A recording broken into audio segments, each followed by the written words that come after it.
Hello, friends. Did you know that nearly 80% of those who watch my videos aren't subscribed?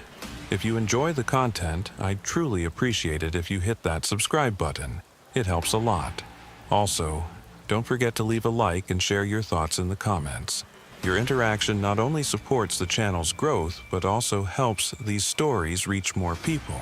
Thank you all for being here. By the way, where are you watching from? Let me know in the comments.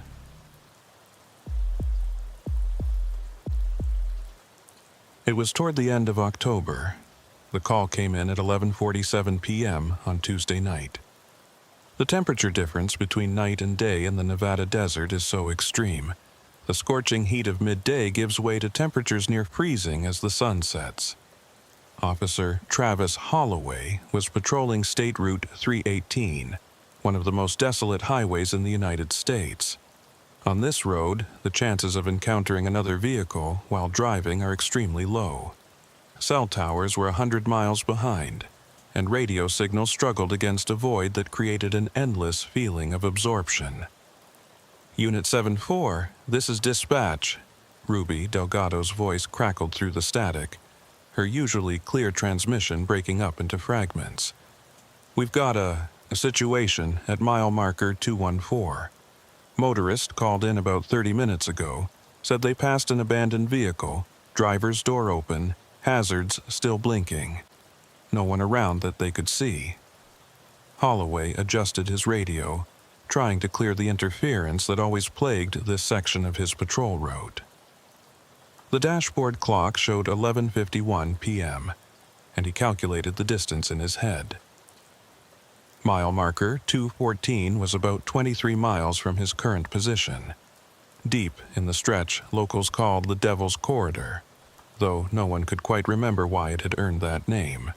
Some said it was because of the heat mirages that danced across the asphalt during summer days, creating illusions of water that had lured more than one desperate traveler to their death. Others claimed it was the way sound behaved out there, how voices could carry for miles or disappear entirely, how you could hear things that weren't there and miss things that were. Copy that, dispatch. I'm about 20 minutes out. Any details on the vehicle? Holloway accelerated slightly, his patrol car's headlights cutting through the darkness that pressed against the highway like a living thing. Out here, the darkness had weight, had presence. It wasn't just the absence of light, but something that actively pushed back against any attempt to illuminate it. Black or dark blue SUV, possibly a Tahoe or Suburban. Motorist didn't stop to investigate, said something felt wrong about it. They're not from around here, just passing through from Salt Lake to Vegas. Ruby's voice faded in and out, and Holloway could hear her adjusting something on her end, probably trying to boost the signal. Travis, be careful out there. I'm having trouble maintaining consistent contact with units tonight. Something's interfering with the signals worse than usual. Holloway had been with the Nevada Highway Patrol for 8 years. All of them spent patrolling these remote stretches where the desert stretched endlessly in every direction, where the night sky was so clear you could see satellites crossing overhead, and where help, if you needed it, was always at least an hour away. He'd seen plenty of abandoned vehicles in his time, overheated engines, blown tires, families who'd underestimated the distance between gas stations. But something about this call was already setting off his instincts, that sixth sense that cops developed after years on the job, the one that whispered when something was about to go sideways. The miles rolled by in hypnotic monotony, his headlights revealing the same endless stretch of cracked asphalt, the same scraggly desert vegetation clinging to life in the sandy shoulders, the same infinite darkness beyond. The radio continued to pop and hiss with static, occasionally catching fragments of transmissions from other units so far away they might as well have been on another planet. At 10:08 a.m., his headlights caught the reflective numbers on a green highway sign. Mile marker 213. A minute later, he saw it. The SUV sat at an angle on the shoulder, its front end pointing slightly toward the desert. as if the driver had pulled over in a hurry or had lost control. The hazard lights were indeed still blinking, casting rhythmic amber pulses across the asphalt that seemed to emphasize the emptiness around them. As Holloway slowed his approach, his trained eye cataloged the details. Dark blue Chevrolet Tahoe, Nevada plates, recent model, probably not more than 3 years old. The driver's door stood open, interior dome light still on, casting a weak glow that barely penetrated the surrounding darkness. He pulled up behind the vehicle, positioning his patrol car at the proper angle to provide cover if needed, and radioed his position to dispatch. The response was mostly static, with Ruby's voice barely audible underneath the interference. He tried twice more before giving up, making a mental note to log the communication failure in his report. Out here, you learned to work with equipment failures as much as you worked with the equipment itself. Holloway stepped out of his patrol car, the cold, desert air hitting him like a physical presence. The temperature had to be in the low 30s, maybe colder, and the wind that swept across the flat expanse carried with it the scent of sage and something else, something metallic that he couldn't quite place. He approached the SUV carefully, his flashlight beam sweeping the interior through the open door. The keys were still in the ignition, engine off but electronics still running. A cell phone lay on the passenger seat, screen dark. In the back, secured in a car seat, was a child's backpack, pink with unicorn decorations, looking impossibly out of place in the harsh reality of the desert night. The inside of the vehicle told a story of sudden departure. A coffee cup sat in the center console, still half full, the liquid cold to the touch when Holloway tested it with his finger. A woman's purse had spilled across the passenger side floor, its contents scattered: lipstick, wallet, a small notebook, several receipts from gas stations and fast food restaurants along Interstate 15. But no signs of violence, no blood, no indication of a struggle, just absence, as if the occupants had simply evaporated into the desert air. Holloway circled the vehicle, his flashlight beam probing the darkness beyond the shoulder. The desert here was relatively flat, scattered with low scrub brush and the occasional Joshua tree, their twisted forms looking even more alien in the harsh white light. About 20 feet from the road, his light caught something that made him pause. Footprints in the sandy soil, fresh ones based on the sharp edges that hadn't yet been softened by wind. Adult-sized, probably women's based on the narrow shape and smaller size, leading away from the vehicle in a roughly straight line toward the desert. He followed the tracks with his flashlight beam as far as the light would reach, noting how they seemed steady, purposeful, not the wandering path of someone lost or confused. But why would someone leave their vehicle, leave their child's belongings, and walk into the desert in the middle of the night? The nearest anything was 50 miles in any direction. Nothing but military-restricted zones and abandoned mining camps from the 1950s, when uranium fever had briefly brought life to this desolate region. Returning to his patrol car, Holloway grabbed his portable radio, hoping for better reception than the car unit. "Dispatch, this is Unit 74 at mile marker 214. I've got an abandoned Tahoe, Nevada plates." He squinted at the plate in his flashlight beam. "Nancy Victor 7482. No occupants present, but personal belongings still in vehicle, including a child's backpack. I've got footprints leading into the desert. Requesting backup for search and possibly K9 unit." The response was garbled, mostly static with occasional syllables that might have been Ruby's voice. He tried adjusting the frequency, switching to backup channels, but the interference was across all bands. It was as if something in the desert itself was eating the radio waves, consuming them before they could carry his words to civilization. He'd experienced bad reception before, but never this complete, never this oppressive. Holloway made a decision. Protocol said to wait for backup in situations like this, especially when dealing with potential missing persons in hostile terrain. But protocol was written by people who worked in offices, who didn't understand that out here, waiting for backup meant waiting for hours, meant whoever was out there would be that much farther away, that much harder to find. If there was a child involved, if someone was in trouble, every minute counted. He returned to his patrol car and retrieved his emergency pack. Extra water, first aid kit, emergency blankets, flares.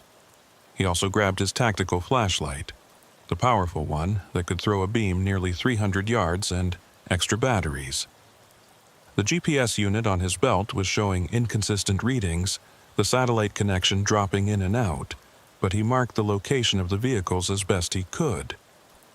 At least if something happened, if he didn't make it back, someone would know where to start looking. Before heading into the desert, he conducted a more thorough search of the SUV. In the glove compartment, he found the registration. The vehicle belonged to Amanda Morrison, age 32, with an address in Ely, Nevada, about 200 miles north.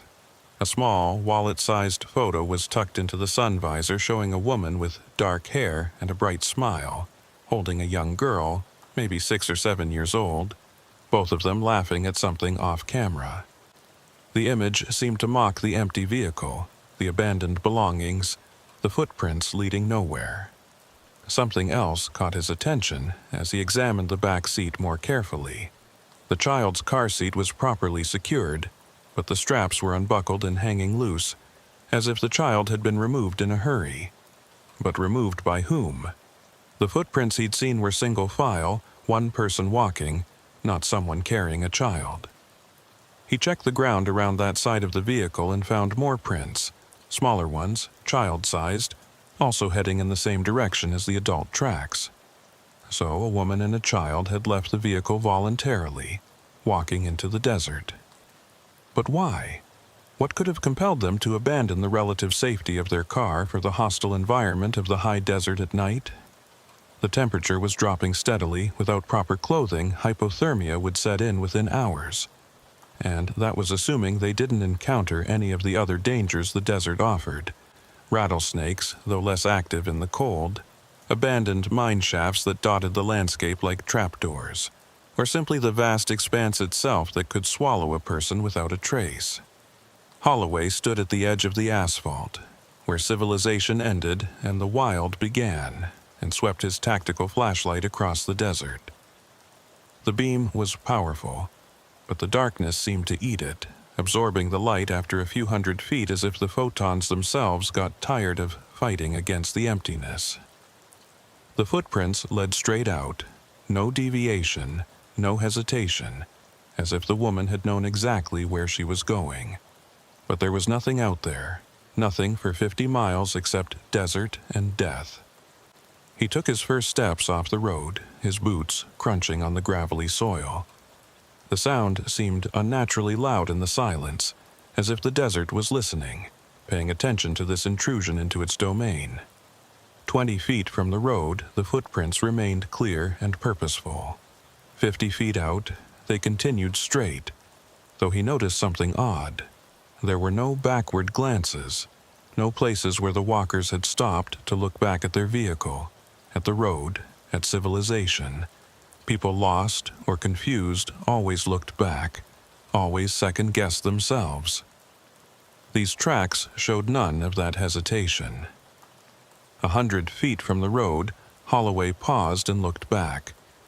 His patrol car seemed impossibly far away, its emergency lights painting red and blue streaks across the asphalt that looked like wounds in the darkness.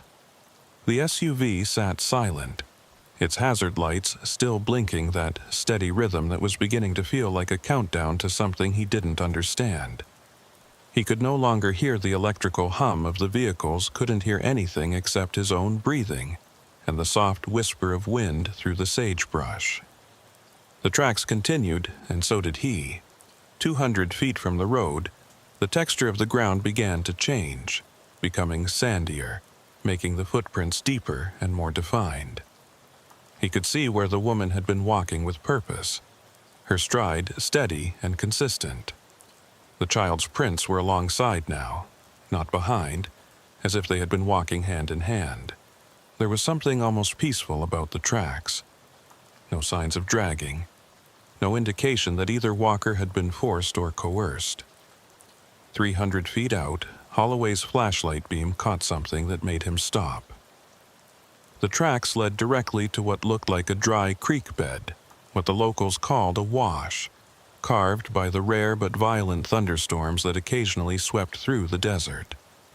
The wash was maybe 6 feet deep and 12 feet wide, its sandy bottom churned up as if water had run through it recently. But that was impossible. There hadn't been rain in this area for months, and when Holloway checked the sandy walls of the wash, they were bone dry, showing no signs of recent water flow. The tracks led down into the wash and disappeared. Not gradually, not fading out, but simply stopped as if the walkers had vanished mid-stride. Holloway climbed down carefully, his flashlight probing every shadow, every crevice. The sandy bottom showed signs of disturbance, but no clear prints, no indication of which direction the woman and child had gone. It was as if they had walked into the wash and simply ceased to exist.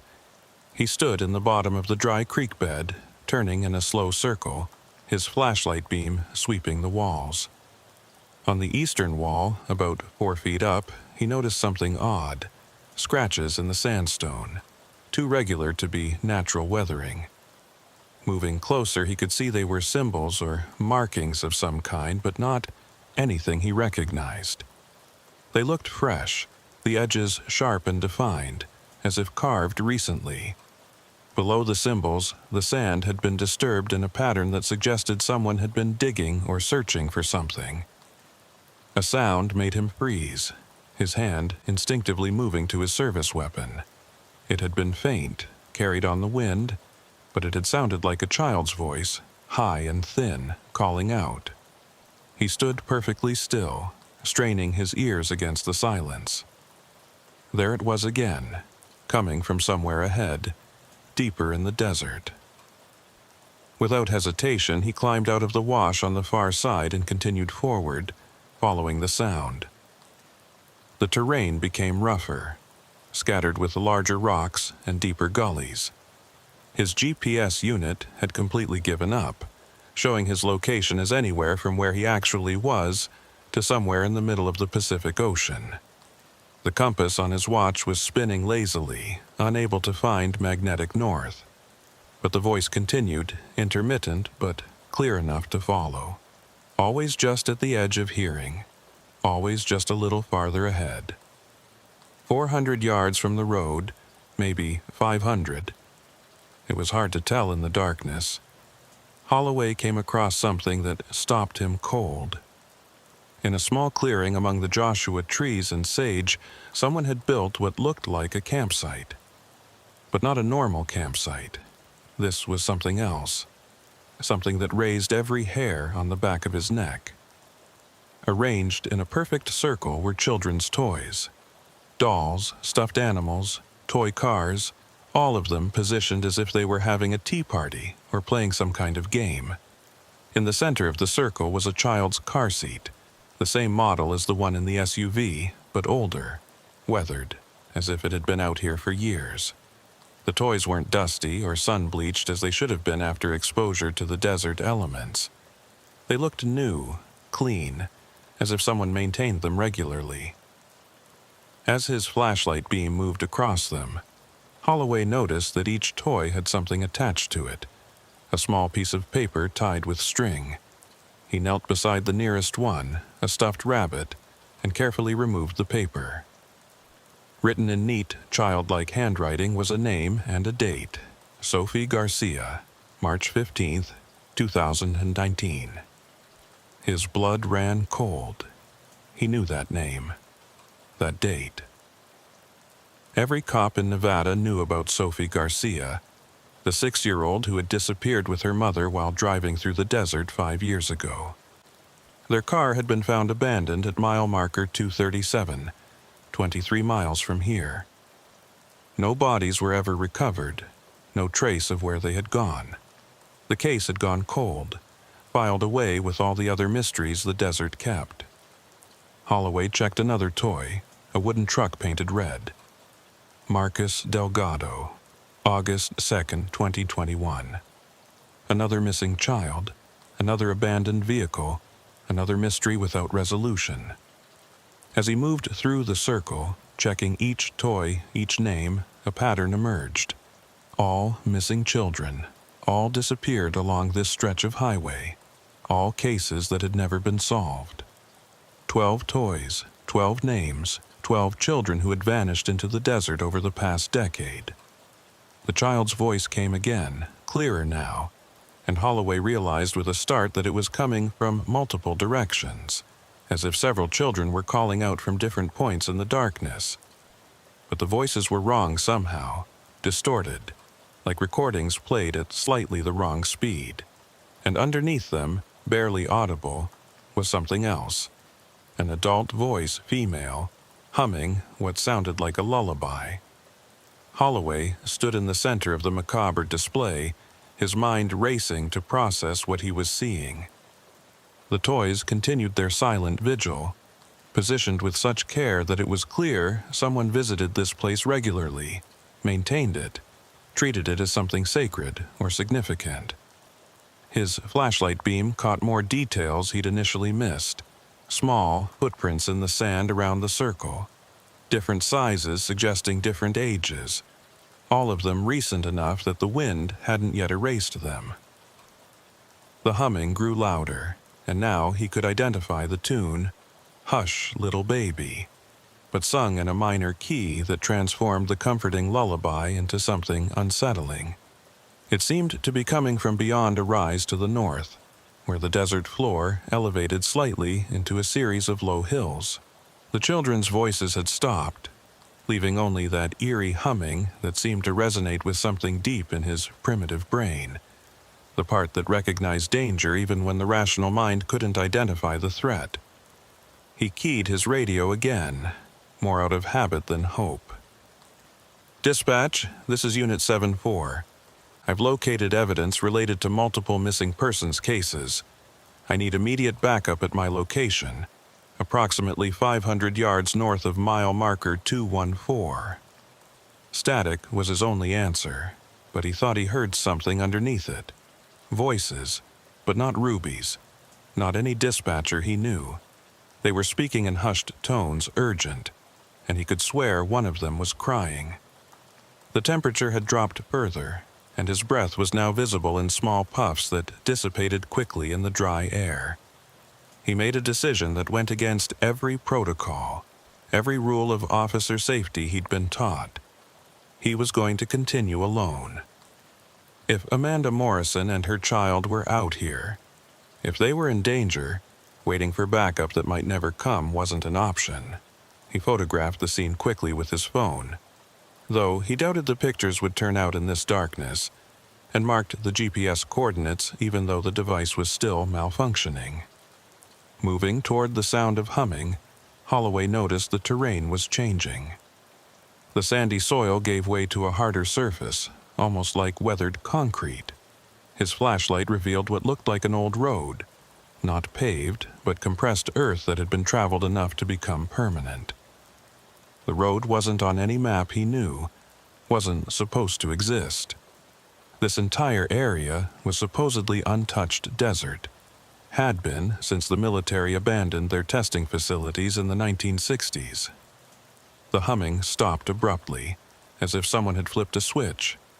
The silence that followed was absolute, the kind that made you aware of your own heartbeat, your own breathing, the rush of blood in your ears. Holloway stopped, waiting, listening. Then he heard it. Footsteps, light and quick, running across the hard-packed earth ahead. Not away from him, but parallel to his position as if someone was circling him. "Amanda Morrison?" he called out, his voice sounding strange in the thick silence. "This is Officer Holloway with the Nevada Highway Patrol. Are you hurt? Is your daughter with you?" The footsteps stopped. Then, from somewhere to his left, a woman's voice, clear but distant. "She said you'd come. She said someone always comes. "Ma'am, I'm here to help. Are you injured? Is your daughter safe?"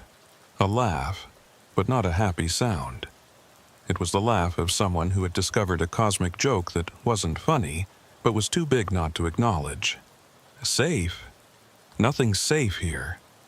Nothing's ever been safe here. But she takes care of them, you know. She takes such good care of them. Holloway moved toward the voice, his flashlight beam sweeping the darkness. "Who takes care of them, Amanda? Who are you talking about?" "The mother," the voice replied. And now it was closer, maybe 50 feet away. "She lost her baby here, years and years ago. Before the highway, before the military, before any of us. She's been looking for her baby ever since, but she gets confused, you see. She thinks all the children are hers." A figure emerged at the edge of his flashlight beam. A woman matching the photo from the SUV, disheveled but apparently unharmed. She was alone, no child visible, and her eyes had the glazed look of shock or extreme stress. She was wearing only a light jacket over jeans and a t-shirt, inadequate for the cold, and she was shivering violently. "Amanda, where's your daughter? Where's—" Holloway realized he didn't know the child's name. "Lily," Amanda supplied, her voice dreamy, disconnected. "Her name is Lily. She's with the others now, playing with the others." She gestured vaguely behind her toward the darkness. "The mother likes it when they play together. She says it reminds her of how things used to be." Holloway approached slowly, his hand extended in a calming gesture. "Amanda, I need you to focus. Where exactly is Lily? I need to get both of you back to safety." Amanda's eyes seemed to focus for a moment, clarity breaking through whatever fog had settled over her mind. "You don't understand. She won't let them go. She can't let them go. They're all she has now, all she's ever had since." She trailed off, looking past Holloway toward the circle of toys. "Oh, you found her collection. She'll add Lily's toy soon. She always does. Amanda, who is she? Is there someone else out here?" Before Amanda could answer, a child's giggle echoed through the darkness, followed by another, then another, until it sounded like a playground full of invisible children. But the sound was wrong. It had an echo to it, a hollow quality, like it was coming from underground. Holloway's flashlight beam whipped around, searching for the source, but there was nothing but empty desert and the oppressive darkness that seemed to press closer with each passing moment. "They're in the old facility," Amanda said, suddenly, as if remembering something important. "The underground part. That's where she keeps them, where she plays with them, but you can't go there. No one who goes there comes back the same. Some don't come back at all." "What facility?" Holloway demanded. But Amanda was backing away, shaking her head. "I tried to get Lily. I tried, but the mother, she's not human anymore. Maybe she never was. Maybe the desert changed her, or maybe she changed the desert. But she won't let Lily go, won't let any of them go." Tears were streaming down Amanda's face now. "She showed me the others. Some have been there for years. They don't age, don't grow, just play and play and play in the dark." Holloway reached for Amanda's arm, intending to secure her and get her back to his patrol car, but she jerked away with surprising strength. "No, I have to go back. I promised I'd come back. She said if I bring another child, she'll let Lily go. One trade, that's all, just one trade." The full horror of what Amanda was saying hit Holloway like a physical blow. "Amanda, listen to me. There's no one out here. You're suffering from exposure, possibly dehydration. Your daughter is probably scared and hiding somewhere. We need to organize a proper search." His words were cut off by a sound that made his blood freeze. Dozens of children's voices all calling out at once. "Come play with us. Come play with us." But underneath the words was something else, a deeper voice. ancient and patient, and utterly inhuman, speaking in a language that predated words, that spoke directly to the primitive parts of the brain that recognized predators in the dark. Amanda screamed and ran, not toward the road, but deeper into the desert. Holloway pursued, his boots pounding on the hard-packed earth of the hidden road. His flashlight beam bounced wildly as he ran, catching glimpses of Amanda's form ahead, always just at the edge of the light. The children's voices followed them, seemed to surround them, coming from above and below and all sides at once. The road led to what looked like a small hill, but as Holloway got closer he realized it was artificial, a mound of earth covering something beneath. Set into the side of the mound was a metal door, military style, heavy and rusted but standing open. Amanda disappeared through it without hesitation, and Holloway followed, his training screaming at him that this was a trap, that he should wait for backup, that entering an unknown underground structure alone was suicide. The beam of his flashlight revealed a concrete corridor sloping downward, walls sweating with condensation despite the desert climate above. The air was thick, musty, with an underlying sweet smell like overripe fruit. Emergency lighting strips along the walls provided a dim green glow, though they shouldn't have been functioning after decades of abandonment. Holloway could hear Amanda's footsteps ahead, echoing off the walls, leading him deeper. The corridor opened into a larger space, and Holloway stopped, his mind struggling to process what he was seeing. It was some kind of control room, filled with equipment that looked like it belonged in a 1950s science fiction movie. Banks of switches, reel-to-reel tape machines, oscilloscopes showing impossible waveforms. But that wasn't what made him freeze. It was the children. They stood in perfectly straight rows, like students at an assembly, all facing the same direction. There were at least 20 of them, ranging in age from perhaps 4 to 12. They were clean, well-dressed, showing no signs of distress or malnutrition.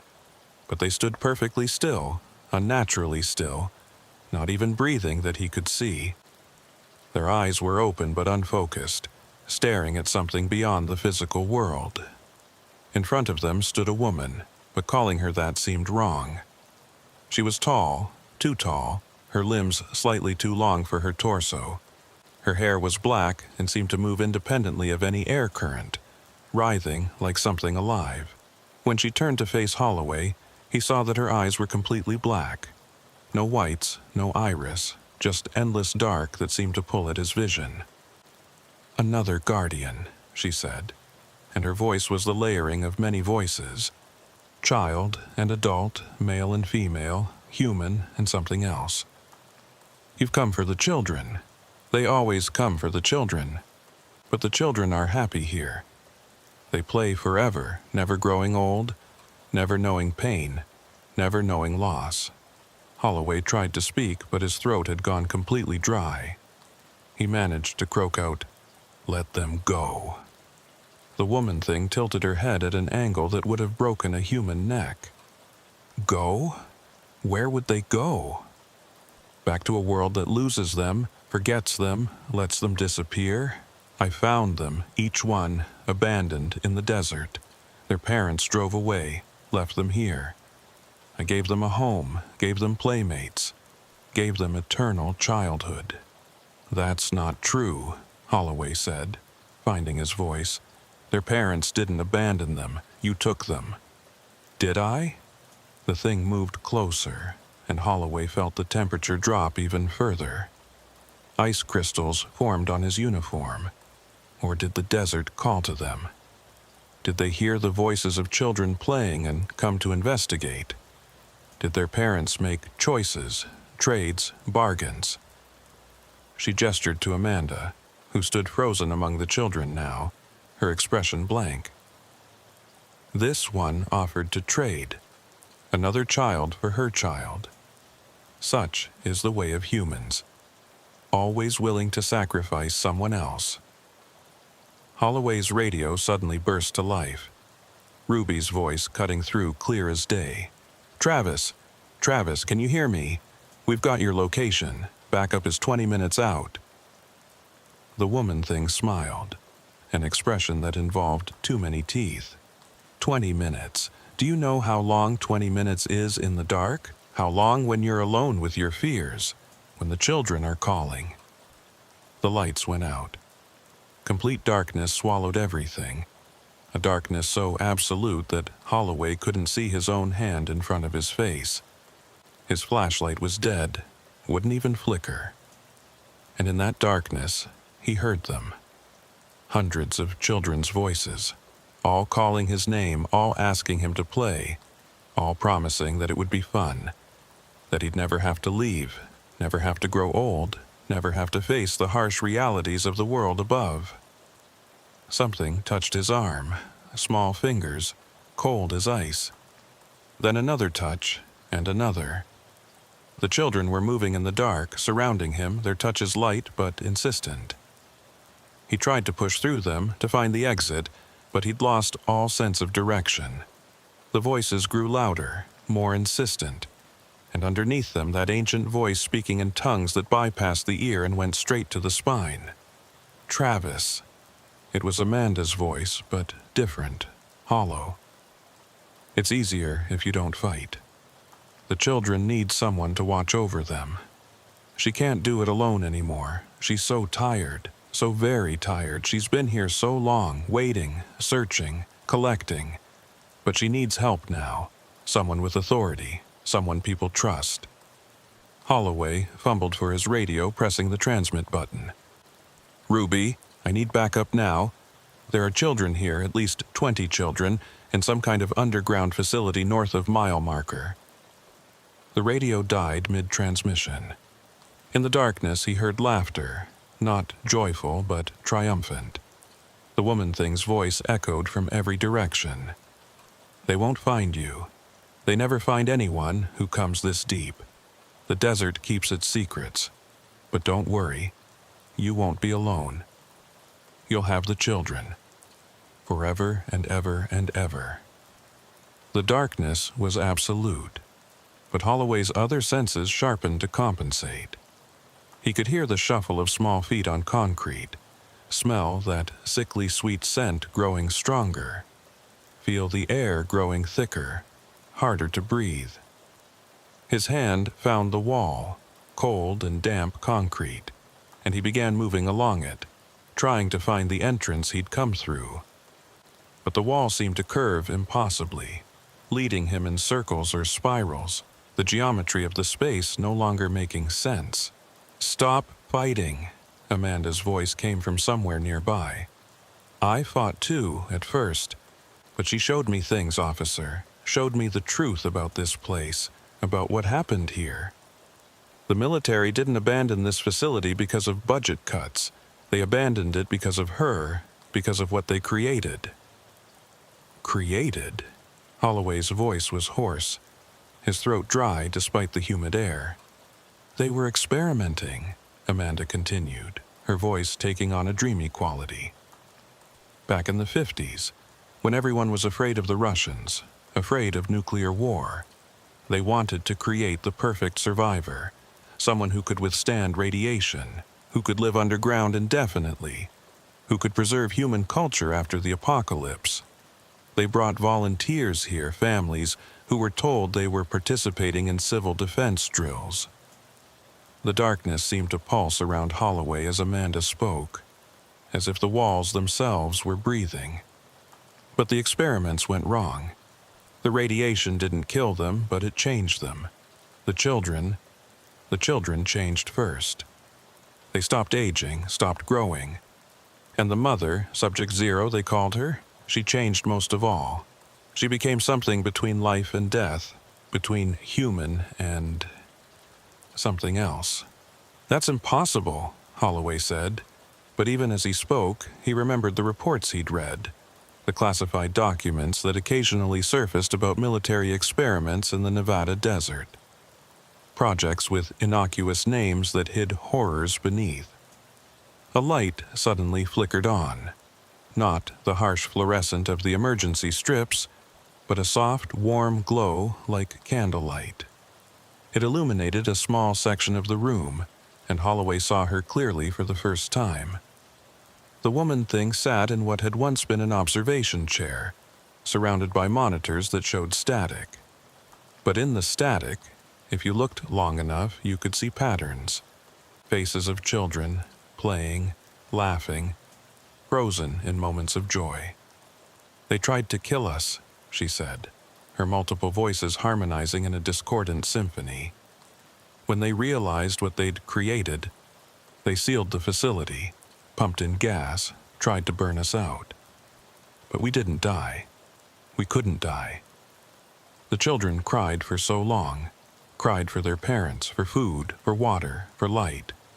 But I kept them safe, kept them together. And when the crying stopped, when they finally understood that no one was coming for them, they began to play." She stood, moving with that unnatural grace, and the lights followed her, maintaining that small circle of illumination. "The desert remembers everything, Officer Holloway. Every secret buried in its sands, every lie told under its sun, every life lost to its emptiness. And I am part of the desert now. We all are." The children began to move into the light one by one, and Holloway saw that Amanda had been right. They were from different eras. Some wore clothing from the 1950s, others from the 70s, 90s recent years. Their faces were peaceful, serene even, but their eyes were wrong, too old for their young faces, holding knowledge that children shouldn't possess. "Lily!" Amanda suddenly cried out, and a small girl separated from the group, running to her mother. But when they embraced, Holloway saw something that made his stomach turn. Lily's form seemed to flicker, like a TV with bad reception, solid one moment and translucent the next. "She's becoming like us," the woman thing explained. "A few more hours, and the transformation will be complete. Then she'll never leave, never grow old, never suffer the pains of adulthood. Isn't that what every parent wants? To keep their children young and innocent forever?" Holloway's hand found his service weapon, though he knew it would be useless here. These children have families, parents who are searching for them, who never stopped searching. "Families who drove through the desert and lost them," she countered, "who stopped for gas, for food, for rest, and found their children gone, who searched and called and cried, but the desert had already claimed them. I didn't take them. The desert gave them to me. Every child who disappears in this wasteland, every family broken by loss, they all become part of my collection." "But why?" Holloway asked. "Why keep them?" The woman thing's expression changed, and for a moment, he saw something almost human in those black eyes. Grief. Loneliness. A pain so deep it had transformed into something else entirely. "Because I lost my baby, my real baby, before all of this. She wandered into the desert while I was sleeping, exhausted from the journey west, seeking a better life in California. I searched for 3 days until my feet bled, until my voice was gone from calling her name. The desert took her, swallowed her whole, and when the military came, offering money for volunteers, offering a chance to be part of something important, I thought maybe I could find her in their underground world." She moved closer to Holloway, and he felt the temperature drop even more. Frost formed on his eyebrows, his breath coming out in clouds. "But they made me into this instead, a mother without a child, a protector without purpose. So I gave myself a new purpose. Every child lost in this desert, I saved them. I keep them from the heat, the cold, the predators, the endless nothing that swallows everything. They're all my babies now, all of them, forever." "Officer Holloway." It was Ruby's voice, crackling through his radio, which had somehow come back to life. "We've got units converging on your position. There's something you need to know. We've been checking the records. There's no facility at your coordinates, no military base, no underground structure. According to everything we have, you're standing in empty desert." The woman thing smiled. "Of course there's no facility. Not anymore. Not in your world. We exist in the between spaces, the gaps in reality that the desert creates. We're here and not here, real and not real. The children who come to play with us, they slip through the cracks. And now you're slipping too." Holloway looked at his hands and saw they were becoming translucent, fading like an old photograph left in the sun. He could feel himself being pulled into whatever dimension or reality these things inhabited, feel the solid world losing its grip on him. "No," he said, forcing himself to focus, to remember his training, his purpose. "I'm not staying here." "You don't have a choice," the woman thing said sadly. "No one who finds us ever leaves. The desert doesn't allow it. You've seen too much, know too much. If you went back, you'd bring others. They'd try to save the children, try to destroy me. And then where would the lost children go? Who would care for them?" But Holloway wasn't listening anymore. He was thinking about the patterns he'd noticed. The abandoned vehicles always at mile markers, the consistent distance between disappearance sites, the way the footprints always led in the same general direction. This wasn't random. There was a logic to it, a set of rules that governed how this thing operated. "You can only take them at certain points," he said suddenly. "The mile markers, they're not random. They're where the barrier is weakest, where your reality touches ours." The woman thing's expression changed, became wary. "You're observant, but knowledge won't save you." "Maybe not," Holloway agreed. "But it might save them." He turned to Amanda, who was still holding Lily's flickering form. "Amanda, the mile markers. She can only manifest at specific mile markers. That's why your car broke down where it did. She made it happen. But it also means she has limits, boundaries." "Stop talking," the woman thing commanded, her multiple voices taking on a dangerous edge. But Holloway continued, 23 miles between each incident point. "It's not random. It's a pattern. Every 23 miles there's a weak point where she can reach through. And if there's a pattern, there's a way to break it." The children began to agitate, their serene expressions cracking to reveal something desperate underneath. They reached out toward Holloway, their hands becoming solid, grasping, pulling at his uniform. "Play with us," they chorused, but now it sounded like a plea rather than a demand. "Please play with us. We're so lonely. We're so cold." "That's it, isn't it?" Holloway said, understanding flooding through him. "They're not happy. They're trapped. You're not saving them. You're imprisoning them. They want to leave, but can't because you won't let them go." The woman thing rose to her full, impossible height, her form shifting and changing, becoming less human with each second. "They are mine!" The voice shook the walls, caused dust to rain from the ceiling. "The desert gave them to me. They are all I have." Holloway felt in his pocket and found his emergency flares. A wild idea formed in his mind. Fire. The one thing that had always held back the darkness. The one constant human tool against the unknown. He struck the flare, and brilliant red light exploded through the space. The children screamed and retreated, their forms becoming more translucent. The woman thing shrieked, a sound that was nothing like human vocalization, more like metal tearing. "Fire," Amanda breathed. "They tried to burn the facility. That's why she fears it." Holloway struck another flare, then another, throwing them into different corners of the room.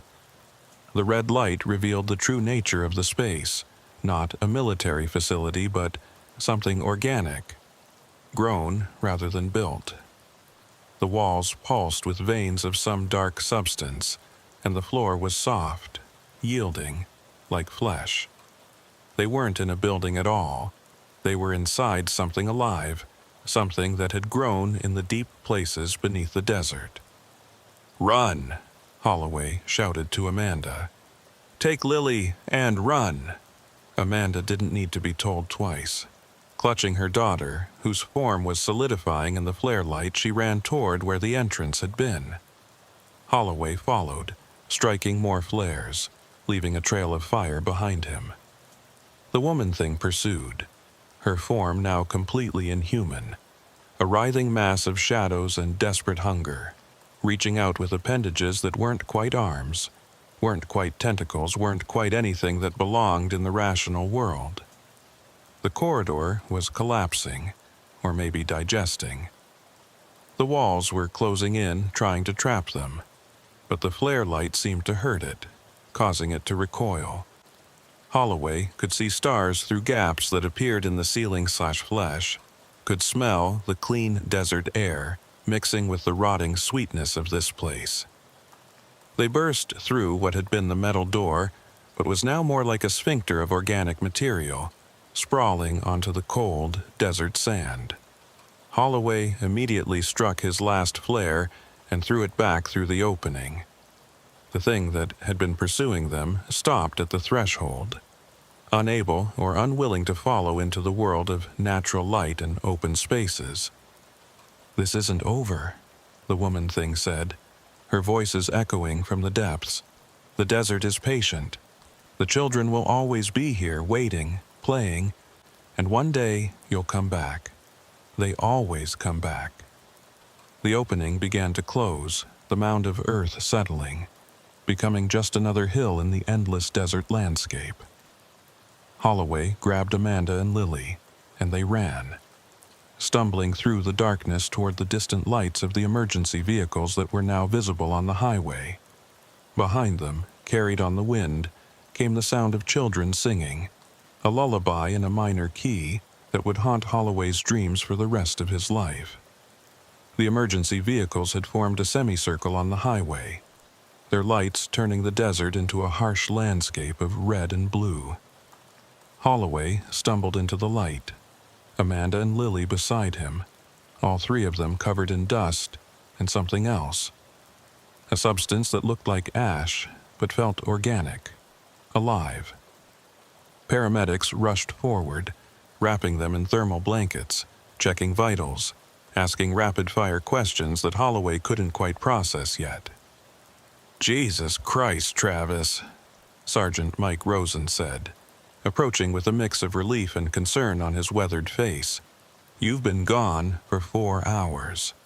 Your last transmission put you 500 yards from the road, but we've been searching that area for the past 2 hours. There's nothing there but desert." 4 hours. It had felt like less than 1, maybe 2 at most. Holloway looked at his watch and saw that it had stopped at 12:47 a.m., the exact moment he'd entered the underground space. "The facility," he said, his voice hoarse. "There's an underground facility. Military, from the 1950s. There are children there, Mike. 20 of them, maybe more." Rosen exchanged glances with the other officers. "Travis, we've been over every inch of ground out there. Brought in ground-penetrating radar, the works. There's no facility, no underground anything except solid bedrock starting about 10 feet down." "That's impossible." Holloway turned to Amanda for confirmation, but she was focused entirely on Lily, holding her daughter as if she might disappear at any moment. The girl seemed solid enough now, but there was something different about her. Her eyes had that 1,000-yard stare that soldiers got after too much combat, too much exposure to things that shouldn't exist. "Ma'am," Rosen addressed Amanda, "can you tell us what happened? Where have you been for the past 4 hours?" Amanda looked up, her expression confused. 4 hours? We were only gone. It felt like days, maybe weeks. Time didn't work right there. The sun never rose, but it was never fully dark either, Just that green light, always that green light. Where? Rosen pressed. Where exactly were you? The place where the lost children play, Lily said suddenly, her voice small but clear. The mother keeps them there, where they can play forever and ever. She said I could stay too, be with the other children, but Mommy came for me. And then the officer came and made fire, and the mother got scared. The paramedics exchanged concerned looks. One of them, a young woman named Garcia, pulled Rosen aside. Sergeant, they're all showing signs of severe hypothermia, but it's not consistent with the ambient temperature or the time they were exposed. Their core temps are way lower than they should be, like they've been in sub-zero conditions for hours. And there's something else, another paramedic added. The residue on their clothes and skin, I've never seen anything like it. It's organic, but it doesn't match any biological matter I'm familiar with. We need to get them to the hospital, run some tests. Holloway grabbed Rosen's arm. Mike, I know how this sounds, but those missing kids, Sophie Garcia, Marcus Delgado, all of them, they're out there. They're not dead. They're trapped in some kind of, I don't know what to call it. Another dimension, a pocket of altered reality, but they're there. Travis, you need to rest. You've been through something traumatic. I have evidence, Holloway interrupted, pulling out his phone. But when he checked it, all the photos he'd taken were corrupted, showing nothing but static and darkness. The GPS coordinates he'd marked showed him as having been in the middle of the highway the entire time, never having left the road at all. The toys, he said desperately. There's a circle of toys out there, each one tagged with the name of a missing child. That's physical evidence. That's something you can find. Rosen nodded slowly. Okay, Travis. We'll look for the toys. But right now, you need medical attention. All three of you do. As the paramedics loaded them into ambulances, Holloway saw Ruby Delgado standing by one of the patrol cars, her expression troubled. She caught his eye and walked over. Travis, there's something you should know. When you were radio silent, I did some digging into the history of this area. There was a military installation here in the 1950s, Project Preservation. But according to the records, it was just a supply depot, nothing underground. But, Holloway could hear the hesitation in her voice. But I found some newspaper articles from 1958. A whole family went missing, the Carters. They were civilian contractors working at the depot. Mother, father, and 3 children. They were never found, but there were rumors. People saying they heard children playing in the desert at night, seeing lights where there shouldn't be any. The military shut down the depot shortly after and classified all the records. The mother, Holloway said. She said she lost her baby before the experiments. What if she was Mrs. Carter? What if the whole family was subjected to whatever they were doing out here? Ruby shook her head. That was almost 70 years ago, Travis. Even if something happened to them, they couldn't still be alive. They're not alive, Amanda said from her gurney. She'd been listening to the conversation. Not exactly. They're something else now. Something the desert made them into, or something they made themselves into to survive. But they're real. The children are real, and they're still out there, still playing, still waiting for someone to find them and take them home. The ambulance doors closed, and as they drove toward the hospital in Ely, Holloway watched the desert pass by through the small window. In the darkness, he could swear he saw lights moving parallel to the road, keeping pace with the ambulance. Lights that shouldn't exist, in places where no one should be. At the hospital, the tests revealed anomalies that the doctors couldn't explain. All 3 of them had trace amounts of an unknown isotope in their blood, something that didn't match any known radioactive signature. Their body temperatures remained unstable for days, dropping to dangerous levels without warning. And all 3 reported the same recurring dream. children playing in an endless twilight, calling out for their parents, for anyone to come and take them home. The official investigation found nothing. The toy circle Holloway had described didn't exist when search teams reached the coordinates. The underground facility remained unfindable despite extensive searching with ground-penetrating radar and even exploratory drilling. The only physical evidence was the organic residue on their clothes, which defied all attempts at identification before eventually degrading into base carbon components that told nothing of its origin. Holloway was placed on administrative leave pending psychological evaluation. The department psychologist, Dr. Patricia Hoffman, listened to his story with professional neutrality, making notes about trauma-induced hallucinations and the effects of isolation in extreme environments. But after their third session, she pulled him aside privately. "Off the record, Officer Holloway," she said, her voice low. "My daughter disappeared on Highway 318 15 years ago. Car broke down. She went for help. Never came back. They never found a body. Never found anything except her shoe, sitting in the middle of the road like it had been placed there. Sometimes, on quiet nights, I dream I can hear her calling for me. She sounds exactly the same as she did then. 7 years old, scared, wanting her mommy." "You believe me," Holloway said. Not a question, but a statement. "I believe something happens out there that we don't understand. Something that takes people, especially children, and doesn't give them back. Not fully, anyway." She paused, seeming to wrestle with what she was about to say. "The dreams you're having, they're not going to stop. Amanda Morrison has already reported that Lily is having episodes where she seems to fade, become translucent. The doctors can't explain it. They're saying it's a psychological condition, a trauma response. But you and I both know better." "What can we do?" Holloway asked. "How do we help those kids?"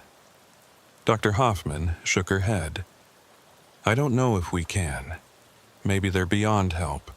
Maybe they've become part of something so fundamentally different from our reality that bringing them back would be impossible, even cruel. But we can remember them. We can make sure their families know they weren't abandoned, weren't forgotten." Holloway returned to duty 3 weeks later, but he never drove Highway 318 again. The department quietly reassigned him to a different patrol area, closer to the city, where the lights of civilization kept the darkness at bay. But on quiet nights, when the radio static grew thick and the desert wind carried sounds that shouldn't exist, he could still hear them. The children playing in the dark, the mother singing her twisted lullabies, and underneath it all, the patient breathing of something vast and hungry that waited in the spaces between reality. Amanda Morrison and Lily relocated to California, as far from the desert as they could get. But Lily never fully returned from wherever she had been. She would stand at windows for hours, staring at nothing, and sometimes Amanda would find her talking to children who weren't there, making plans to play games that didn't exist. The doctors called it a dissociative disorder, prescribed medications that didn't help, recommended therapies that couldn't reach the real problem. 6 months after the incident, Officer Holloway received a package at his home. No return address, no postmark, just his name written in childish handwriting on brown paper. Inside was a toy, a small police car, the kind you might find at any dollar store. Attached was a piece of paper with a name and date. Travis Holloway, October 12, 2023. The date he had entered the underground space, the date he had almost become part of the collection. He drove out to Highway 318 one last time, not on duty, but in his personal vehicle. He stopped at mile marker 214, where it had all started. The SUV was gone, of course, towed away months ago. But there in the desert, just visible in his headlights, was a circle of toys, more than before. He counted 37 of them. each with a name tag, each representing a lost soul that the desert had claimed. In the center was a new addition, a pink backpack with unicorn decorations, Lily's backpack from the abandoned SUV. But the name on the tag wasn't Lily Morrison, it was Sarah Mitchell, June 8, 2024. A future date, a child who hadn't gone missing yet. A prophecy, or a promise, Holloway couldn't tell which. He got back in his car and drove away, but not before seeing them one last time in his rearview mirror. Translucent figures of children, standing in a row along the highway, waving goodbye. Or perhaps waving him back. In the middle of them stood the tall figure of the mother, her impossible form wavering between human and something else, between protector and predator, between savior and captor. The next morning, Holloway submitted his resignation from the Nevada Highway Patrol. He moved to Oregon, got a job in private security, tried to forget. But every time a child went missing, every time an Amber Alert lit up his phone, he wondered if they had found their way to that dark place beneath the desert, if they were playing now with the others, if they were calling out for someone to come and take them home. The desert keeps its secrets, but sometimes, in the deep of night when the world is quiet and the darkness presses close, those secrets whisper back. They tell of children who never grow old, of a mother who never stops searching, and of a place between worlds where the lost are found but never saved.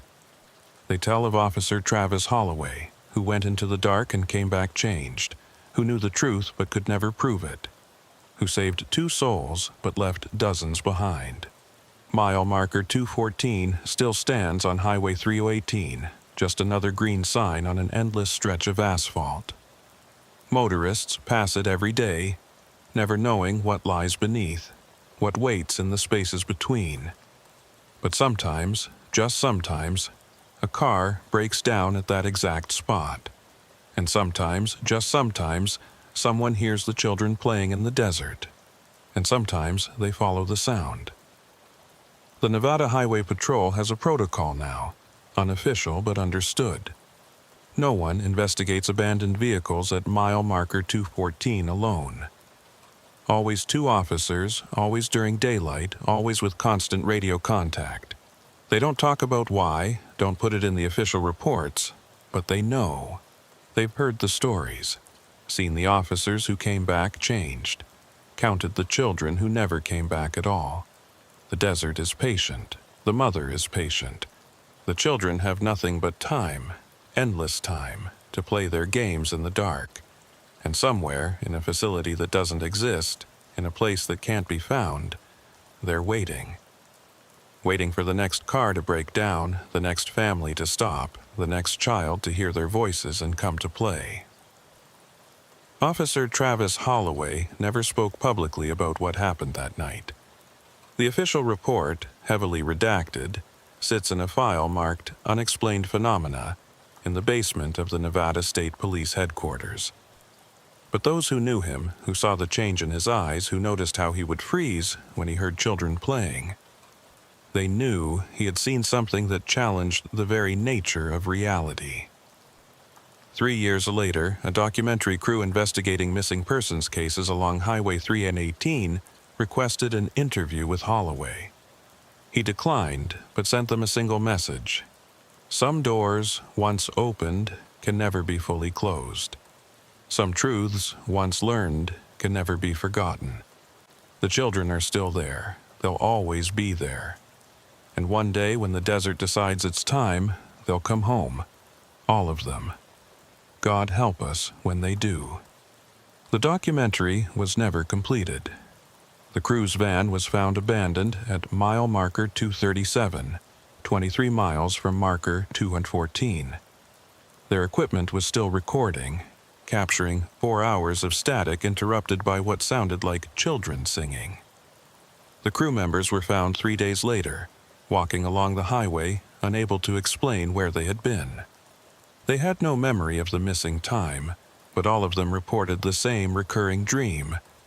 A tall woman with 2 long limbs, standing in a circle of toys, calling them to come and play. The desert remembers everything, every secret, every loss, every soul that wanders too far from the light. And in the deep places, in the spaces between what is and what shouldn't be, the children play on. Forever and ever and ever. Some nights, when the wind is just right and the darkness is complete, you can still hear them. The phantom sounds carry across the desert, reaching the small towns and isolated homes scattered throughout Nevada. People close their windows, turn up their televisions, pretend they don't hear. But they do. Everyone who lives near Highway 318 hears them eventually. The children who never came home, playing in the dark, waiting for someone to join their endless game. The official investigation was closed, filed away with all the other mysteries that the desert holds. But Officer Travis Holloway knows the truth. Amanda Morrison knows. Lily, who still sometimes fades from view, who still talks to playmates no one else can see, knows most of all. The facility exists. The mother waits. The children play. And somewhere at mile marker 214, the door between worlds stands barely closed, held shut by nothing more than disbelief and the thin veneer of reality that separates the possible from the impossible. One day, that door will open again. When it does, the desert will give up its secrets, and the world will learn that some mysteries are better left unsolved, some children are better left unfound, and some games should never be played. This is the true account of what happened on Highway 318 on the night of October 12, 2023. It is submitted here not as proof, for what proof could there be of something that officially never happened, but as a warning. If you find yourself driving through the Nevada desert at night, if your car breaks down near mile marker 214, if you hear children playing where no children should be, don't follow the sound. Don't look for the source. Don't try to help. Just get back in your car, lock the doors, and wait for dawn. Because the mother is always watching, always waiting, always ready to add to her collection. And the children, trapped in their eternal game, are always looking for new playmates.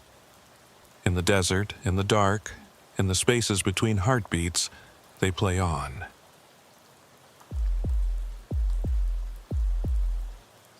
It was a Thursday night in early December. At 11:43 p.m., the call came in.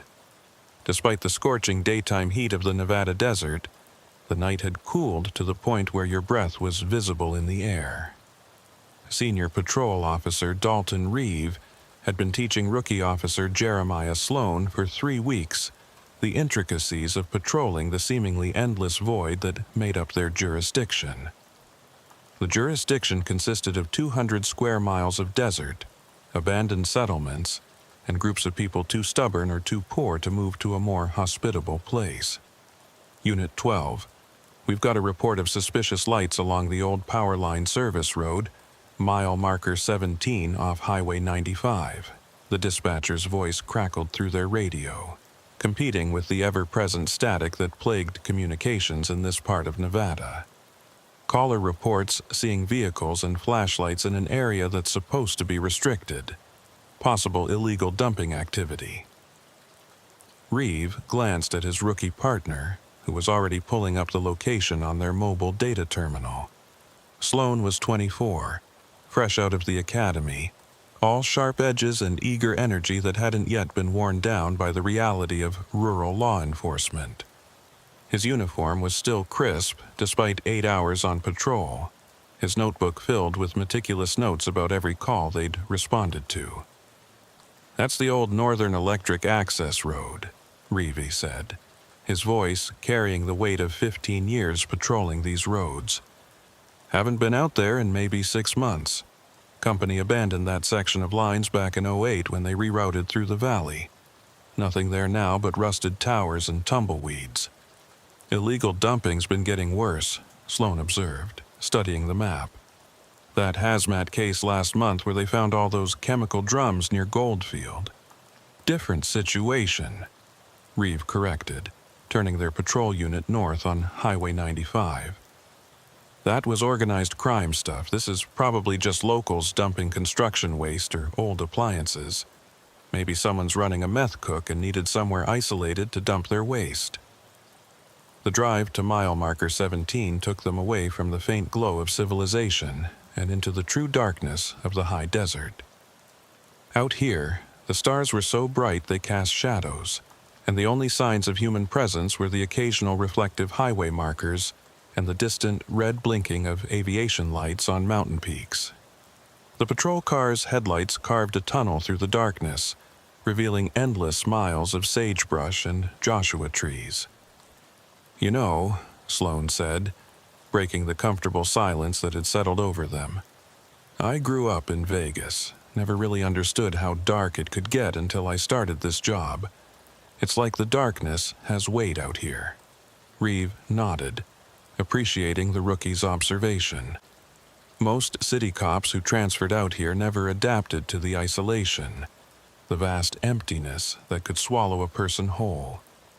But Sloan seemed to get it, understood that the desert was as much their partner as it was their adversary.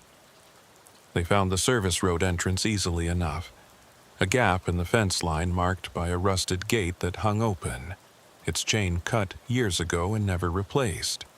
The road itself was barely distinguishable from the surrounding desert, just two ruts worn by utility trucks that hadn't traveled this way in over a decade. Fresh tire tracks were visible in their headlights, multiple sets, some appearing quite recent.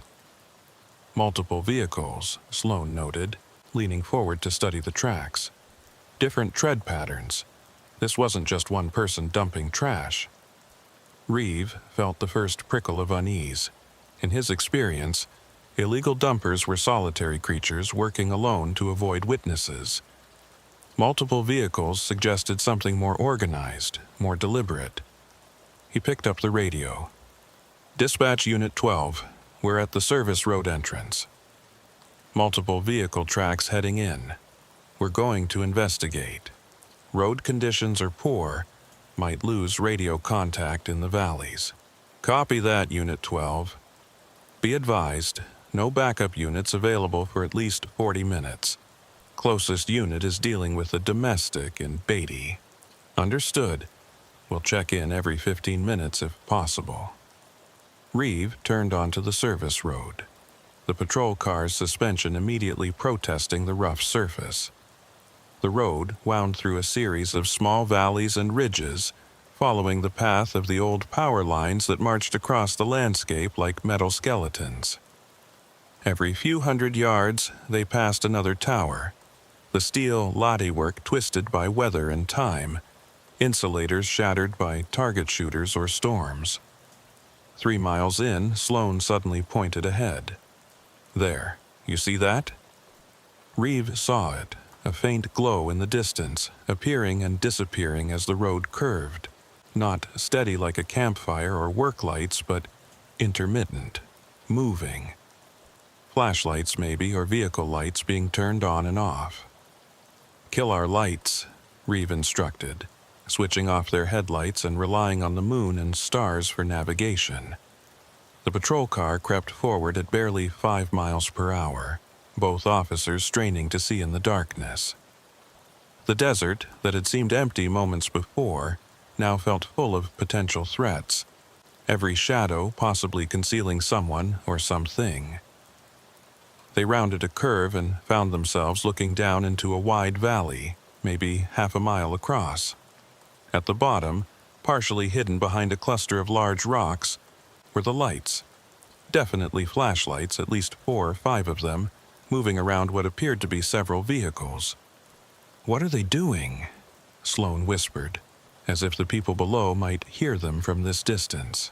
Reeve pulled out his binoculars, switching to night vision mode. The green-tinted world that appeared showed him 5 figures moving around 3 vehicles, 2 pickup trucks, and what looked like a van.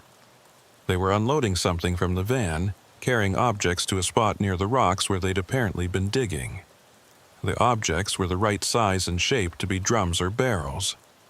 Illegal hazmat dumping, Reeves said quietly. This is bigger than just some locals getting rid of trash.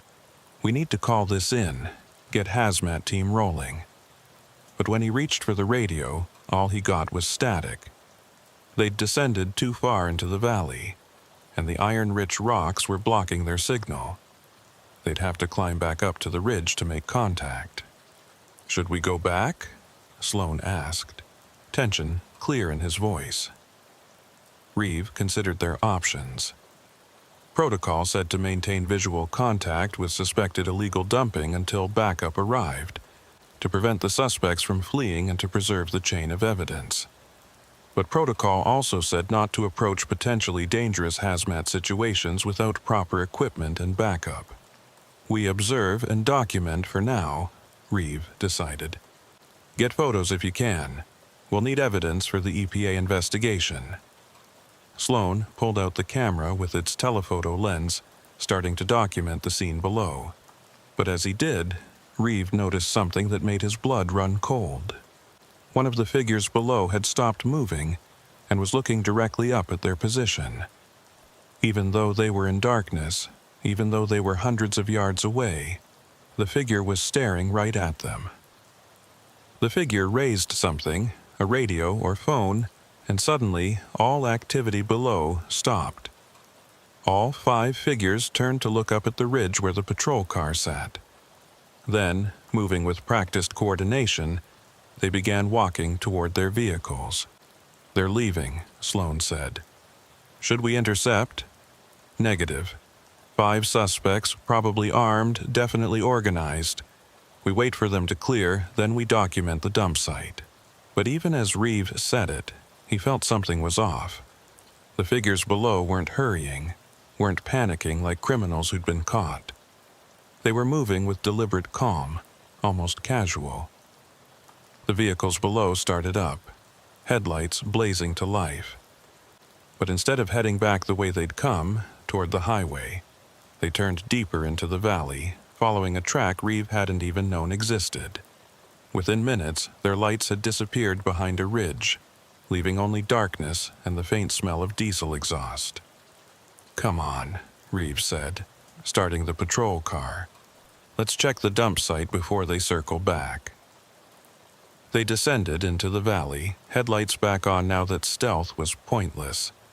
The spot where the vehicles had been parked was churned up with tire tracks, making it impossible to get good impressions. But near the rocks, they found what the suspects had been burying. 5 blue plastic barrels, partially covered with dirt and rocks. Sloan approached with the camera, but Reeve held him back. Don't get too close. We don't know what's in those barrels. Could be toxic, could be explosive. That's when they heard it. A sound that didn't belong in the desert at night. It was a voice, muffled but clearly human, calling for help. It seemed to be coming from near the barrels. Someone's here, Sloan said, immediately moving towards the sound. Wait, Reeve commanded, but Sloan was already jogging toward this burial site. Reeve followed, his hand instinctively moving to his service weapon. The voice grew clearer as they approached, definitely human, definitely distressed, but something about it was wrong. It had a quality that Reeve couldn't quite identify, like it was coming through a speaker rather than from a person. Sloan reached the barrels first and stopped dead. Dalton, you need to see this. Reeve joined him and immediately understood his partner's shock.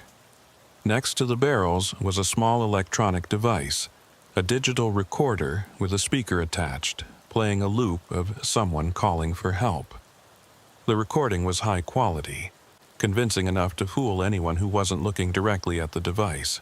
It's bait, Reeve said, the full implications hitting him. This whole thing is bait.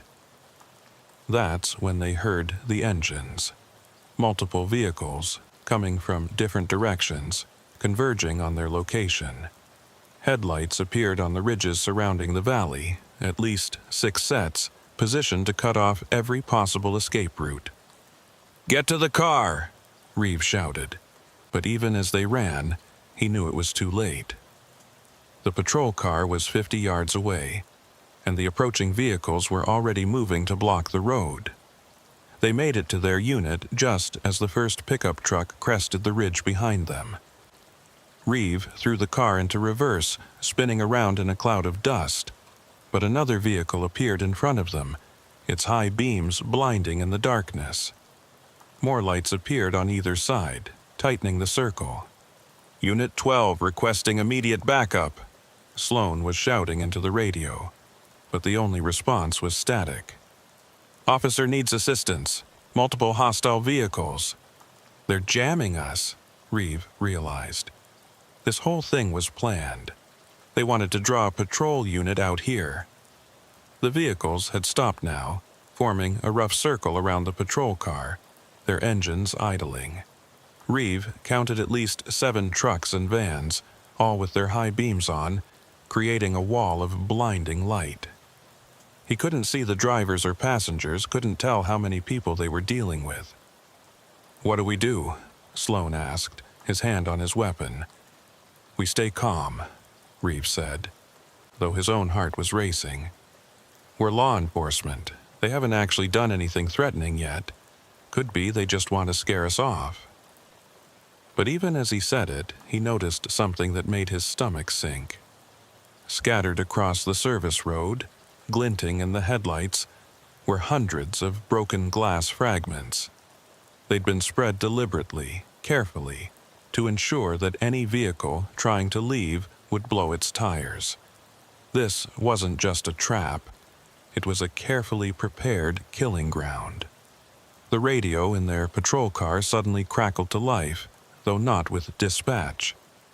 A voice, distorted by electronic filtering, spoke, "Officers, please step out of your vehicle. We need to have a conversation." "Don't acknowledge," Reeve instructed Sloan. "We don't negotiate with Officer Dalton Reeve," the voice continued. 15 years with Nevada Highway Patrol. Wife Margaret, daughter Ashley, currently a sophomore at UNR. Officer Jeremiah Sloan, 3 weeks out of academy. Parents David and Ruth live in Summerlin. The personal information hit like a physical blow. These people had done their research, knew who they were dealing with. This wasn't random. They'd been specifically targeted. "You have 2 choices," the voice continued. "Step out of your vehicle and have a civilized discussion, or things become significantly less pleasant for everyone involved. You have 30 seconds to decide." Reeve's mind raced through their options. They couldn't drive out. The glass would shred their tires in seconds. They couldn't call for backup. The radios were jammed. They could stay in the vehicle, but that would only delay the inevitable. These people had planned this too carefully to not have contingencies. "Dalton," Sloan said quietly, "what the hell have we driven into?" Before Reeve could answer, one of the vehicles moved. A large truck with a reinforced front bumper accelerated toward them, not fast enough to ram, but fast enough to make its intention clear. It stopped just feet from their rear bumper, boxing them in even more. 20 seconds, the voice said. "We get out," Reeve decided.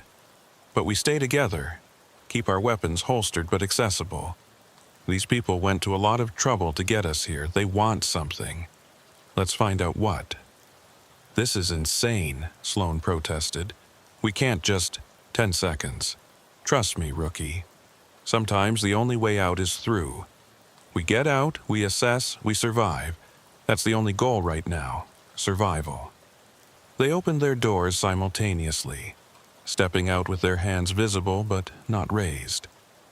The wall of headlights made it impossible to see anything beyond the circle of vehicles, but Reeve could sense people moving in the darkness beyond the lights. Many people. "Very good," the electronic voice said.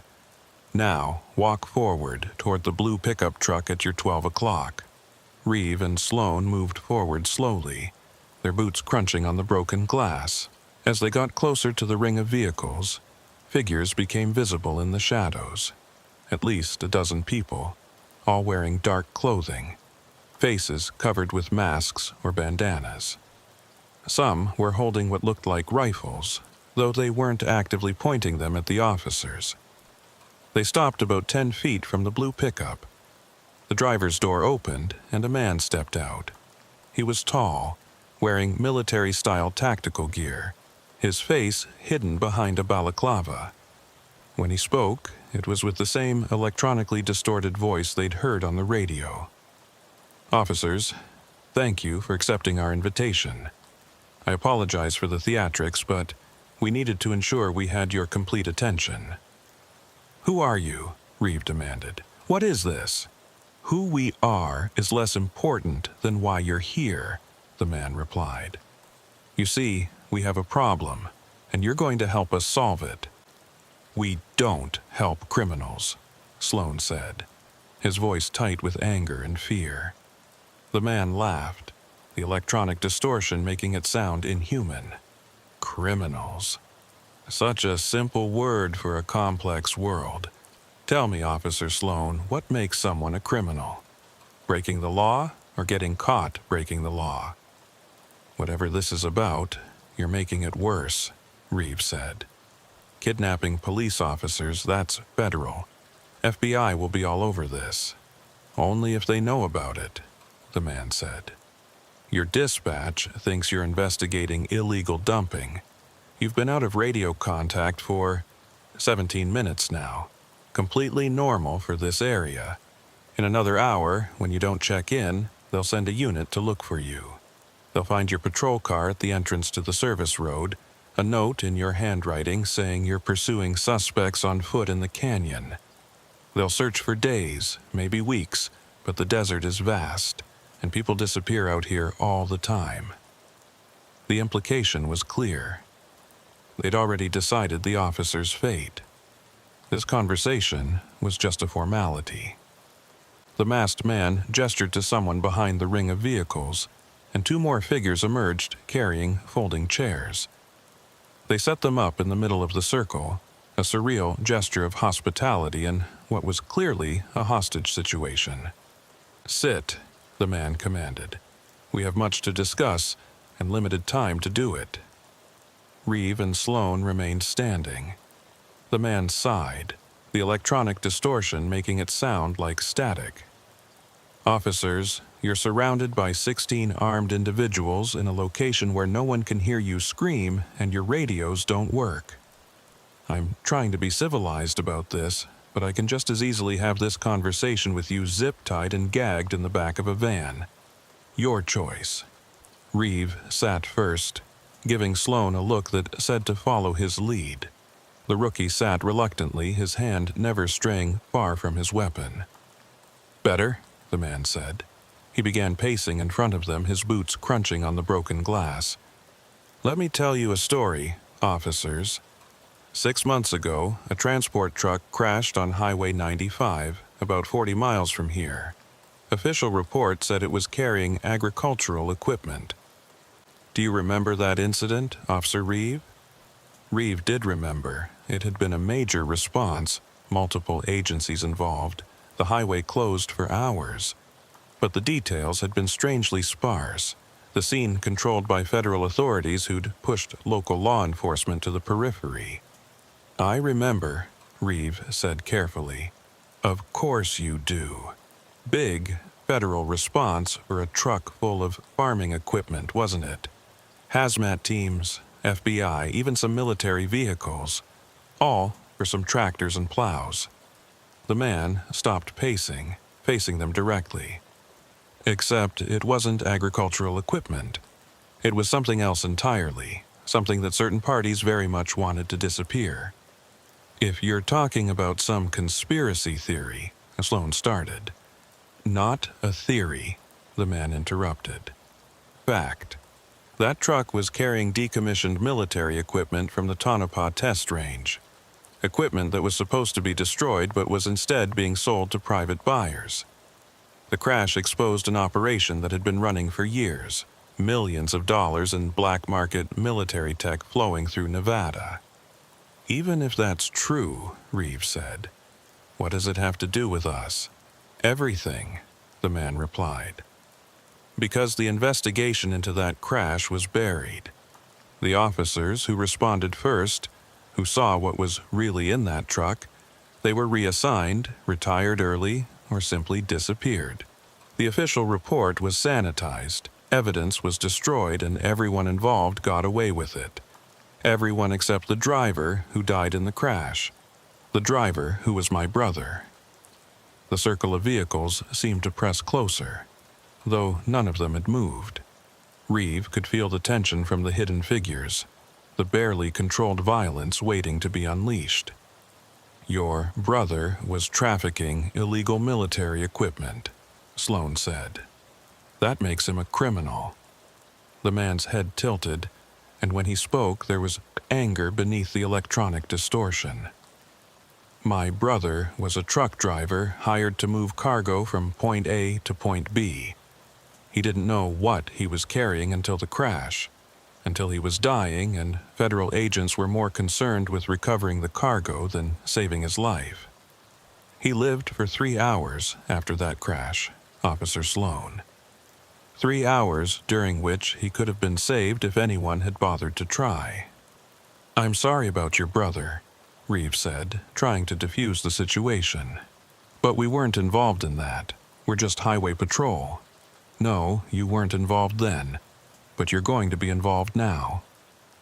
The man pulled out a tablet, its screen bright in the darkness. In 12 hours, another transport is scheduled to move through your jurisdiction. Same route, same type of cargo, same people behind it, and you're going to stop it. You want us to intercept a federal transport? Reeve couldn't hide his disbelief. That's not how this works. We don't have the authority. You have probable cause, the man interrupted. Anonymous tip about suspicious vehicle, possible trafficking. You make the stop, you search the vehicle, you find the illegal cargo. It becomes public before they can cover it up. Media gets involved. Real investigation starts. People responsible for my brother's death face consequences.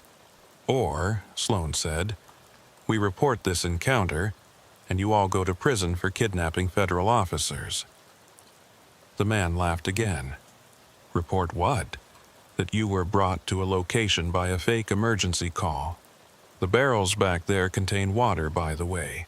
Completely legal to bury water barrels on public land. No crime there. That you were surrounded by vehicles. No law against driving in the desert at night. That we had a conversation. First Amendment protects that. You have no evidence of any crime except maybe littering. He gestured at the broken glass. The recording, the fake distress call, Sloan protested. What recording? What distress call? The man held up the digital recorder they'd found earlier, then dropped it on the ground and crushed it under his boot. You mean this device that no longer exists? You said kidnapping, Reeve pointed out. Made threats against our families. Did I? I mentioned public information about your families. Anyone can find that online. As for kidnapping, you're free to leave any time you want. Of course, your tires might not survive the glass, and walking 40 miles through the desert at night presents its own challenges, but no one's physically restraining you. Reeve understood now. These people had thought through every angle, planned for every contingency. They'd created a situation where the officers were trapped but technically free, threatened but not technically threatened, victims of a crime that would be nearly impossible to prove. Why should we help you? Reeve asked. What's to stop us from walking out of here and forgetting this ever happened? The man was quiet for a moment, then pulled something from his pocket, a flash drive. Because, Officer Reeve, I know you're an honest cop. 15 years, never a single complaint against you. You've turned down bribes, reported corrupt colleagues, always done the right thing even when it cost you. That's why we chose you. You chose us? The fake call was routed specifically to ensure you'd respond. We've been watching you for weeks, learning your patrol patterns. your responses to calls. We know you, Officer Reeve. We know you believe in justice. And we know that if you see evidence of military weapons being trafficked through your jurisdiction, you won't be able to ignore it. He tossed the flash drive to Reeve, who caught it instinctively. That contains shipping manifests, communications between the conspirators, evidence of the previous shipments, including the one that killed my brother. Everything you need to know that what I'm telling you is true. The transport tomorrow is real, and it's carrying weapons that will end up in the hands of people who very much shouldn't have them. This is insane, Sloan said. You're asking us to commit career suicide. Even if what you're saying is true, going after a federal transport without authorization, we'd be finished. Best case scenario, we're fired. Worst case, we end up like your brother. Or, the man said, you become the officers who exposed a massive conspiracy. Heroes who prevented military weapons from reaching terrorists or cartels. Your careers wouldn't be over. They'd be made. And if we refuse, Reeve asked, though he suspected he already knew the answer. The man didn't respond immediately. Instead, he nodded to someone outside the circle of light. A moment later, 2 more figures appeared, dragging something between them. As they got closer, Reeve's blood ran cold. It was a person, bound and gagged, barely conscious. But not just any person. It was Officer Patricia Hernandez, who worked the southern section of their patrol area. She was supposed to be on shift right now, 40 miles away. We have 3 other officers, the man said calmly, all taken during their shifts tonight, all currently guests at various locations throughout the desert. They're safe for now. Uncomfortable, certainly, but unharmed. Whether they stay that way depends on your cooperation. You son of a bitch. Sloan started to rise, his hand going to his weapon. Immediately, multiple laser sights appeared on both officers' chests, red dots dancing across their uniforms. Sloan froze, then slowly sat back down. Emotional responses won't help your colleagues, the man said. Logic will. It's simple math, officers. You help us expose this conspiracy, everyone goes home. You refuse, and, well, the desert has claimed many people over the years. A few more won't be noticed. You're talking about murdering cops, Reeve said. Every law enforcement agency in the country will come after you. Only if they know it was murder. Officers disappear sometimes. Desert's dangerous. Equipment failures, wrong turns, dehydration. Remember Officer James Mitchell? Vanished 2 years ago. Never found. His patrol car was discovered 50 miles from his last known position. No sign of him. Official report blamed disorientation, possible medical episode. But he'd been investigating suspicious transports through Tonopah, hadn't he? Reeve did remember Mitchell. Good cop, experienced, not the type to get lost or confused. His disappearance had never made sense. You killed Mitchell? We didn't exist 2 years ago. But the people running these transports, they've been operating for a long time, and they don't tolerate interference. Mitchell got too close, asked too many questions. So he disappeared. The man paused. Just like you and your colleagues will disappear if you don't help us stop them. You're saying if we don't help you, the transport people will kill us? Sloan asked, confusion clear in his voice. No, Officer Sloan. I'm saying if you don't help us, we'll make it look like the transport people killed you. Your bodies will be found eventually, with evidence linking your deaths to the conspiracy. It will trigger an investigation either way, but you won't be around to see it. The logic was twisted but effective. Help them and survive as heroes, or refuse and die as martyrs. Either way, the conspiracy would be exposed, but only one option left them alive. The transport, Reeve said slowly. What exactly are you expecting us to do? The man pulled out another tablet, showing a map with a route highlighted.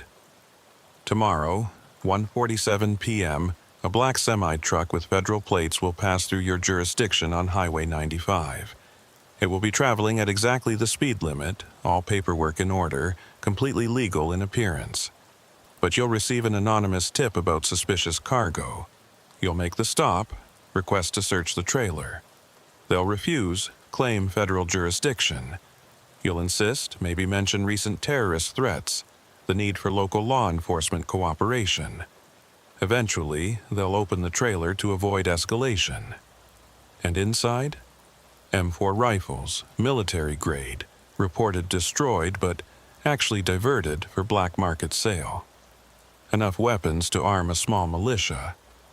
The kind of discovery that makes national news, triggers federal investigations, ends careers of everyone involved in the conspiracy. They won't just open the trailer, Sloan protested. Federal transports have immunity from local searches. They do, the man agreed. Unless the drivers aren't actually federal employees. The men driving tomorrow's transport are contractors, private military corporation employees with fake federal credentials. Good enough to fool a casual inspection, but not good enough to stand up to real scrutiny. When you run their IDs, you'll find discrepancies, enough to justify a deeper look. He produced a folder from inside his jacket, thick with documents. Everything you need is in here. The tip you'll receive, word for word. The discrepancies to look for in their credentials. Photos of the weapons from a previous shipment. Even a script for your radio communications to make everything sound legitimate. You've thought of everything, Reeve observed. We've had 6 months to plan this. 6 months while my brother's killers walked free, continued their operations. Made millions from selling weapons that could be used against American soldiers. 6 months of watching them transport death through Nevada while law enforcement looked the other way or was forced to look the other way. And after? Sloan asked. After we make this stop, expose this conspiracy, then what? You just disappear? We were never here, the man said. This encounter never happened. You received an anonymous tip, did your job, discovered a crime. Heroes don't mention being coerced. Heroes don't admit they were forced. Heroes take credit and move on with their lives. And our colleagues, the other officers you've taken? Released unharmed, as soon as the transport is stopped and the media is alerted. They'll wake up in their patrol cars with gaps in their memory and evidence of sedatives in their blood. Unfortunate victims of an unknown drug interaction, perhaps contaminated water from their canteens. It happens. Patricia Hernandez moaned through her gag, starting to regain consciousness. The man noticed and gestured for her to be taken away. Wait, Reeves said. Let me talk to her, make sure she's really okay. She's fine, Officer Reeve. Scared, angry, but unharmed. You'll have to take my word for it. The man looked at his watch, an expensive military model. You have a decision to make. Dawn is in 6 hours. If you agree, you'll be escorted back to your patrol car, your tires will be repaired, and you'll finish your shift as if nothing happened. Tomorrow, you'll make the stop that changes everything. If you refuse, he didn't need to finish. The implications were clear. Reeve and Sloan sat in silence for a moment, both processing the impossible situation they'd been placed in. Around them, the circle of vehicles maintained their positions, engines idling, creating a low rumble that seemed to vibrate through the ground itself. The figures in the darkness remained still, patient, waiting. "Can we discuss this privately?" Reeve asked. The man considered, then nodded. 5 minutes, stay within the circle. He walked away, leaving the 2 officers alone in the middle of the ring of vehicles. The laser sights disappeared, but Reeve knew there were still dozens of weapons trained on them. "This is insane," Sloan whispered urgently. "We can't do this." We have to find another way. What way? Reeve asked. They have Patricia and 3 others. They know where our families live. They've planned this down to the smallest detail. So we just go along with it, become criminals ourselves. Or we become dead cops who tried to do the right thing. Reeve rubbed his face, feeling every one of his 43 years. Kid, I've been doing this job long enough to know that sometimes there are no good choices. Sometimes there's just surviving. But intercepting a federal transport based on a coerced tip, if what they're saying is true, it's not really a federal transport. And if those weapons are real, we'd be stopping actual criminals. You believe them? Reeve thought about Mitchell, about the strange federal response to that truck crash 6 months ago, about all the little inconsistencies he'd noticed over the years but never questioned. I don't know, but I know Patricia has 3 kids. Tommy Nguyen, if he's one of the other officers they took, just got married. Sarah Black is 6 months from retirement. We're not just deciding for ourselves here. So we collaborate with terrorists. They're not terrorists, kid. They're something else. Vigilantes, maybe. Revenge seekers. People pushed too far who pushed back. Reeve looked at the younger officer. I don't like this any more than you do, but I've got a daughter your age. You've got parents who are proud of their son, the cop. We stopped that transport. We're heroes who exposed a conspiracy. We refuse, and our families get folded flags and empty coffins. There has to be another option. We could play along, then report it once we're safe. You think they haven't thought of that? You think they don't have contingencies? These people found out our family details. Our patrol schedules managed to grab 4 cops without anyone noticing. They're not amateurs. Sloan was quiet for a moment. My training officer at the academy said being a cop means always doing the right thing, no matter the cost. Your training officer never had a gun to his head in the middle of the desert. Reeve replied. The right thing isn't always clear, rookie. Sometimes the right thing is making sure everyone goes home alive, even if it means letting these people win. If they're telling the truth about the weapons, then stopping that shipment is the right thing. The method is wrong, but the result... Reeve trailed off, hating himself for even considering it. And if they're lying? If this is all some elaborate setup for something else? Then we deal with that when it happens. But right now we have 4 officers' lives in our hands, including our own. That's the reality we have to work with. The 5 minutes were almost up. The masked man was walking back toward them, tablet in hand.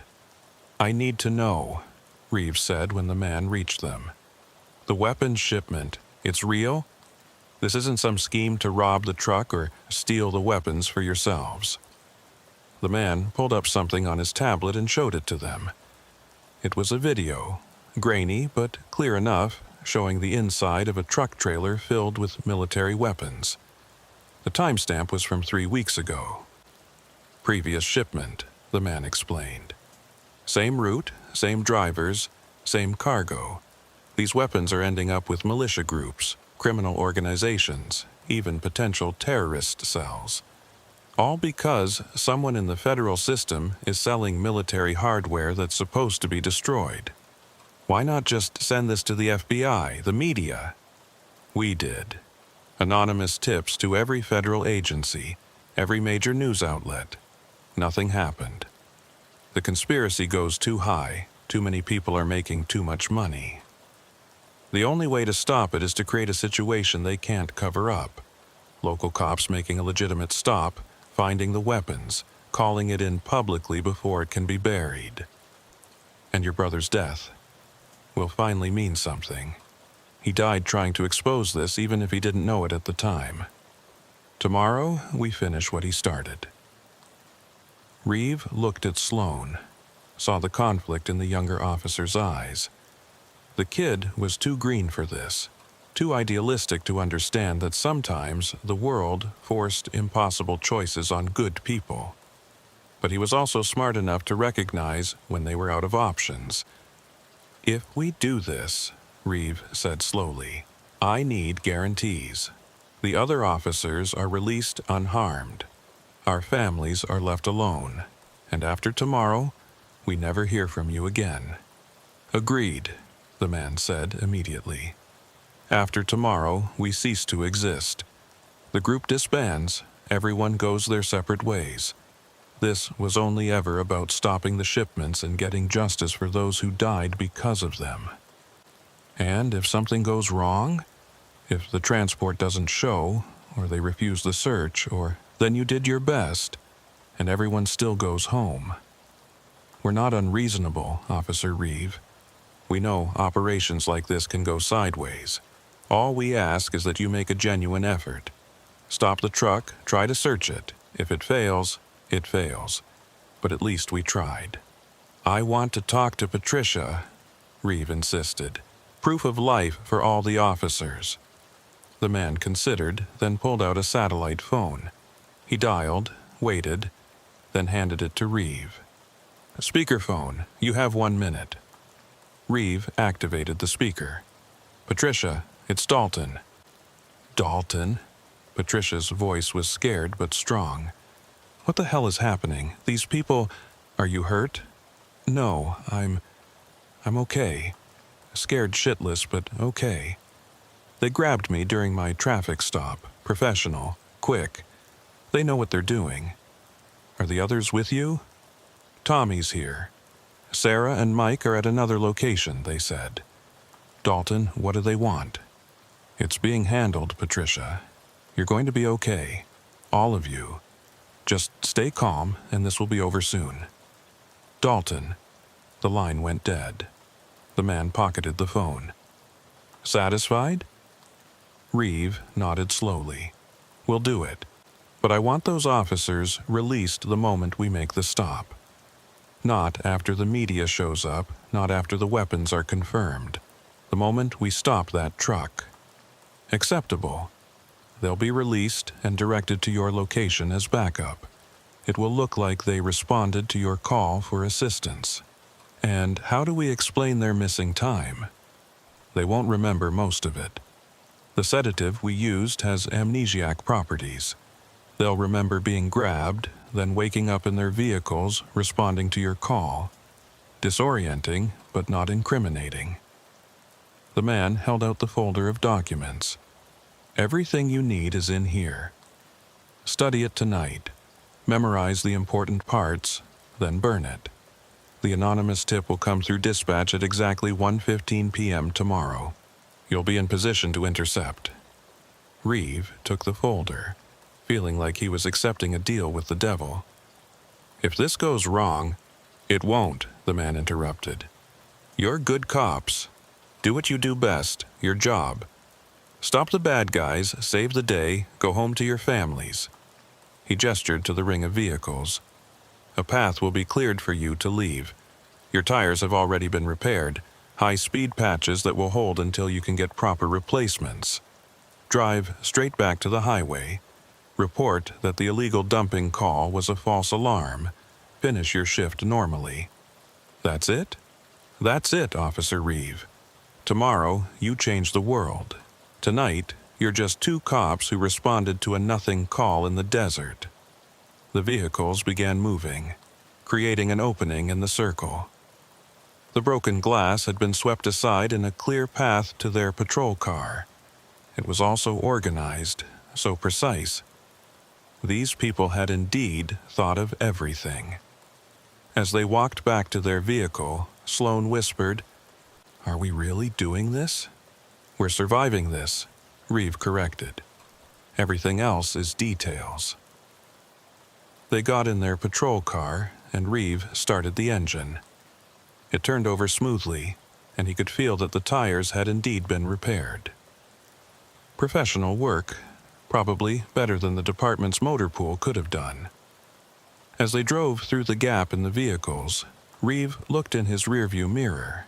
The figures were already dispersing, vehicles heading in different directions, disappearing into the desert as if they'd never been there at all. Within minutes, There was no sign of the encounter, except the folder on the seat between them and the memory of those red laser sights dancing across their chests. They reached the highway without incident, and Reeve grabbed the radio. Dispatch Unit 12. That illegal dumping call was a bust. Looks like someone was just camping, left some trash behind. We'll file a littering report, but nothing significant. Copy that, Unit 12. Return to regular patrol. And just like that, they were back in the normal world, where cops responded to routine calls and didn't get forced into conspiracies by masked vigilantes. But the folder between them was a constant reminder that the normal world was an illusion, that beneath the surface, other forces were at work. "What do we do now?" Sloan asked, as they headed back toward their usual patrol route. "We read that folder. We memorize every detail, and tomorrow we do exactly what they want us to do." Reeve glanced at his partner. "And we never, ever speak of what really happened tonight. Not to anyone. Not to Internal Affairs, not to the FBI, not even to each other after tomorrow. This night doesn't exist. But, no buts, rookie. This is the deal we made to keep 4 cops alive. We stick to it or people die. It's that simple." They drove in silence for several miles, the desert sliding past in the darkness. Finally, Sloan spoke. "Those weapons, if they're real, if this conspiracy is real, then we're doing the right thing for the wrong reasons," Reeve finished. "Sometimes that's the best you can hope for in this job." "Is this what it's always like? The job, I mean. Impossible choices and moral compromises?" Reeve thought about his 15 years on the force, the things he'd seen, the decisions he'd made. "No, kid. Most days you help people, make a difference. Go home feeling good about what you do. But sometimes, rarely, you end up in situations like this. And when you do, you remember that the badge doesn't make you invincible. It just makes you a target for people with agendas. Would you do it again? Become a cop, knowing this could happen?" "Ask me tomorrow," Reeve said. "If we're still alive and those weapons are off the street, ask me then." They pulled into a rest stop to read the folder, parking where they could see anyone approaching. The documents inside were comprehensive. Photos of the truck, the drivers, the weapons. Detailed timeline of when and where to intercept. The exact wording of the anonymous tip that would come through dispatch. Even contingency plans for various scenarios. "They really did think of everything," Sloan said, studying a schematic of the truck's likely configuration. "Makes you wonder how long they've been planning this, how many people are involved." Reeve looked at a photo of the weapons. M4 rifles, military issue. These shouldn't exist outside of active military units or approved law enforcement agencies. "So we're really going to do this? Stop the truck, search it, become heroes or corpses?" "Heroes," Reeve said firmly. "We're going to be heroes, rookie, because the alternative isn't acceptable." As dawn approached, they burned the folder in a trash barrel at the rest stop, watching the evidence of their coercion turn to ash and smoke. The only proof of what had happened in the desert was their memory and the patch jobs on their tires. "Tomorrow, at this time, this will all be over," Reeve said, watching the last of the papers burn. "Or we'll be dead." "Optimism, rookie. Optimism is what keeps you sane in this job." But as they returned to their patrol car to finish their shift, Reeve couldn't shake the feeling that tomorrow would change everything, one way or another. They'd crossed a line tonight, made a deal they couldn't unmake. Tomorrow they would either expose a conspiracy and save lives, or they would become casualties of a war they didn't even know was being fought. The sun was rising over the desert, painting the mountains in shades of red and gold. It was beautiful, Reeve thought, but it was also unforgiving. The desert didn't care about good cops or bad conspiracies. It just existed, vast and patient, keeping its secrets and swallowing those who ventured too deep into its mysteries. "Dalton," Sloan said as they drove toward town, "what if they're the bad guys? What if we're being used to do something terrible? Then we deal with that when we know for sure. But right now, 4 cops are counting on us to make the right choice, and the right choice is the one that brings everyone home, even if it means breaking the law. The law is what we make it, kid. Tomorrow, we'll either be enforcing it or becoming victims of it. Either way, we'll be doing our job, protecting and serving. The question is whether we'll be alive to collect our paychecks." The next day arrived with unnatural clarity, the Nevada sun burning away the morning frost within minutes of dawn. Reeve had managed 3 hours of restless sleep, his dreams filled with laser sights and masked figures. He met Sloan at the station at noon, both of them maintaining the pretense of a normal shift start.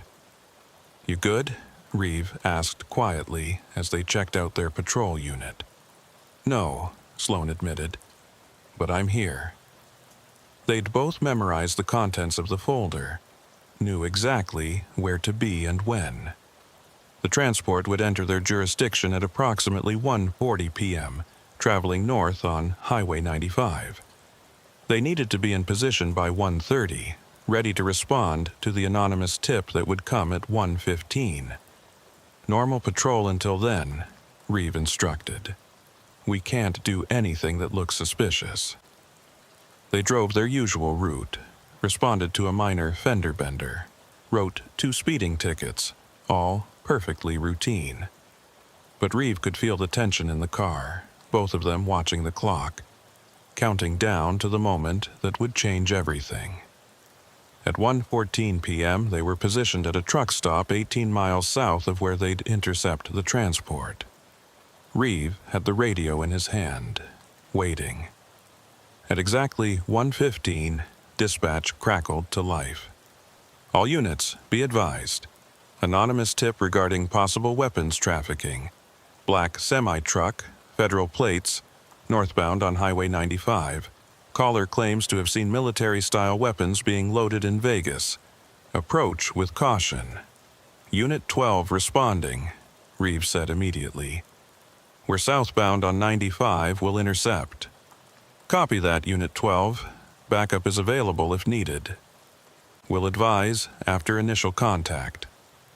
They pulled onto the highway, heading north now, toward their destiny. Reeve drove while Sloan reviewed the photos on his phone one more time. Images they'd taken of the burned folder before destroying it. "Remember," Reeve said, "we have to make this look legitimate. Follow my lead. Act natural. We're just 2 cops doing our job. Right, natural, while committing treason. While stopping weapons traffickers," Reeve corrected. "Keep that in mind. Whatever else is happening, those weapons are real and they're illegal." At 1:38 p.m. they saw it. Black semi-truck, exactly as described, maintaining a steady 65 mph in the right lane. Federal plates, professional driver, everything exactly as the folder had detailed. "There's our target," Sloan said unnecessarily. Reeve activated the lights and sirens. The truck immediately began slowing, pulling onto the shoulder in a controlled, professional manner. No attempt to flee, no suspicious behavior, just a federal transport complying with a traffic stop. They pulled in behind the truck, and Reeve grabbed the radio. "Dispatch, Unit 12. We've stopped the suspected vehicle. Black semi, federal plates November Tango 779, approaching now. Copy that, Unit 12. Back up en route, ETA 15 minutes. 15 minutes. By then, Patricia and the others should be released and heading their way. If the masked man kept his word. "Stay alert," Reeve told Sloan as they exited their vehicle. "These guys might be contractors, but they're probably armed." They approached the truck from both sides, Reeve taking the driver's side while Sloan covered the passenger side. The driver had his window down, hands visible on the steering wheel.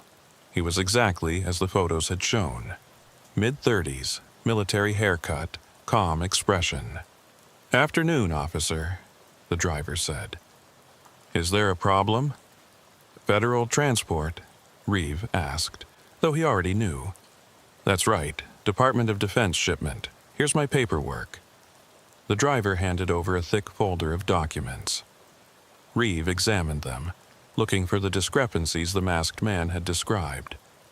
There, the authorization signature was dated wrong, off by 1 day. A small error, but enough to raise questions. "Sir, I'm going to need you to step out of the vehicle." The driver's expression shifted slightly. "Officer, this is a federal transport. You don't have jurisdiction. We received a tip about weapons being trafficked through this area. Your paperwork has some inconsistencies. Please step out of the vehicle." "I'm calling my supervisor," the driver said, reaching for his phone. "You can call from outside the vehicle," Reeve insisted. "Step out now." The passenger door opened and another man emerged, bigger, more obviously military. "Is there a problem here, officers?" "Stay by the truck," Sloan commanded, his hand resting on his weapon. The driver finally exited, phone in hand. "This is harassment. We're federal employees on official business." "Then you won't mind if we verify your credentials," Reeve said. He pulled out his phone, pretending to run their IDs through a federal database. In reality, he was looking at the photos from the folder, comparing the information. "Mr. Davidson, your federal ID number doesn't match DoD records." It was a bluff, but based on what the masked man had told them, it should be accurate. The driver and passenger exchanged glances. "There must be a mistake." "No mistake. You're contractors, not federal employees. Private military corporation, probably Blackstone or Titan Security. That means this isn't an official federal transport, which means we have every right to search this vehicle." "You don't know what you're doing," the passenger said, his voice taking on a threatening tone. "This shipment is protected. People way above your pay grade are invested in this reaching its destination." "Then they should have used actual federal employees," Sloan said, surprising Reeve with his conviction. "We're not opening the trailer," the driver said firmly. "Not without authorization from our actual supervisors. Then we wait for backup and a warrant," Reeve said. "Your choice." For a moment, the situation balanced on a knife's edge. The contractors were calculating their options, probably wondering if they could take out 2 rural cops and disappear. Reeve kept his hand near his weapon, ready for violence. Then, in the distance, sirens. Multiple vehicles, approaching fast. The backup that should have been 15 minutes out was arriving early. 3 patrol cars pulled up, and Reeve's heart nearly stopped when he saw Patricia Hernandez exit one of them, looking confused but very much alive and free. Tommy Engwin and Sarah Black emerged from the other vehicles, along with Mike Torres. All 4 officers who'd been taken were here, apparently responding to his call for backup. "Dalton," Patricia said, approaching carefully. "We got a priority call to assist. What's the situation?" She showed no sign of remembering the previous night, no indication she'd been held hostage. The sedatives with amnesiac properties. The masked man had kept that promise at least. "Possible weapons trafficking," Reeve explained. "These gentlemen are refusing to allow a search of their trailer." "Federal transport," the driver protested. "This is way out of your jurisdiction." "Not if you're trafficking illegal weapons," Tommy Engwin said, moving to cover the passenger. With 6 officers now on scene, the contractors were significantly outnumbered. The driver made another call, speaking urgently to someone. Then he hung up and turned to Reeve with a resigned expression. "We'll open it, but this is on you. Whatever happens next, it's on you." They moved to the back of the trailer, the driver producing keys. The The lock was serious hardware, military grade, not standard shipping equipment. He turned it, and the massive doors swung open. The trailer was full of crates, each marked with military designation codes. But one crate near the door had been damaged, its side partially open, and visible through the gap was the unmistakable shape of rifle barrels. "Jesus Christ," Patricia breathed. "Are those M4 rifles?" Reeve confirmed. "Military weapons that are supposed to be in DoD inventory or destroyed." "This is a mistake," the driver said, but his voice had lost all conviction. "These are decommissioned weapons being transported for disposal." "Decommissioned weapons don't have ammunition," Sloan observed, pointing to another crate clearly marked as containing 5.56 NATO rounds. "Call it in," Reeve told Patricia. "Federal agencies, state police, everyone.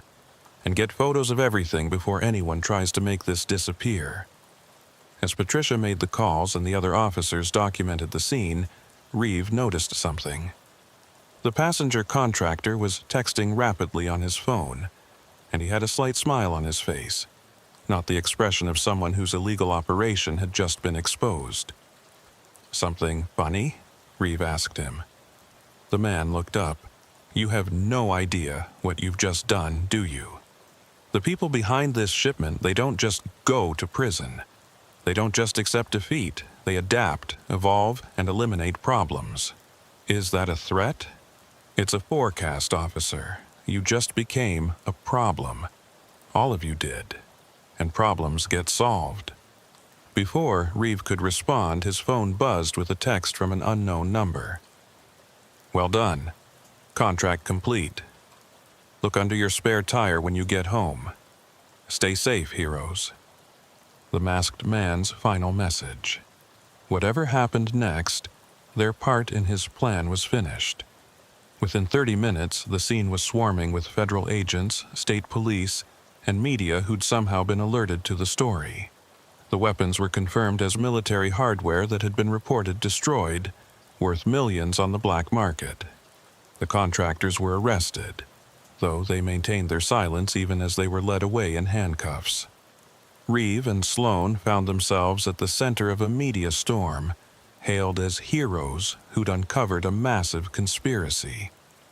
Patricia and the others, still confused about their missing hours from the night before, were swept up in the celebration. The official story was already being written. Alert officers acting on an anonymous tip had exposed a weapons trafficking ring operating under the cover of federal authority. But that night, when Reeve finally made it home, he checked under his spare tire as the message had instructed. He found an envelope containing a single photograph. Him and Sloan standing in the circle of vehicles in the desert, surrounded by masked figures. A reminder that the truth was different from the official story, and that someone out there had proof. There was also a note. "The conspiracy goes deeper than just weapons. Mitchell wasn't the first cop to disappear. Won't be the last.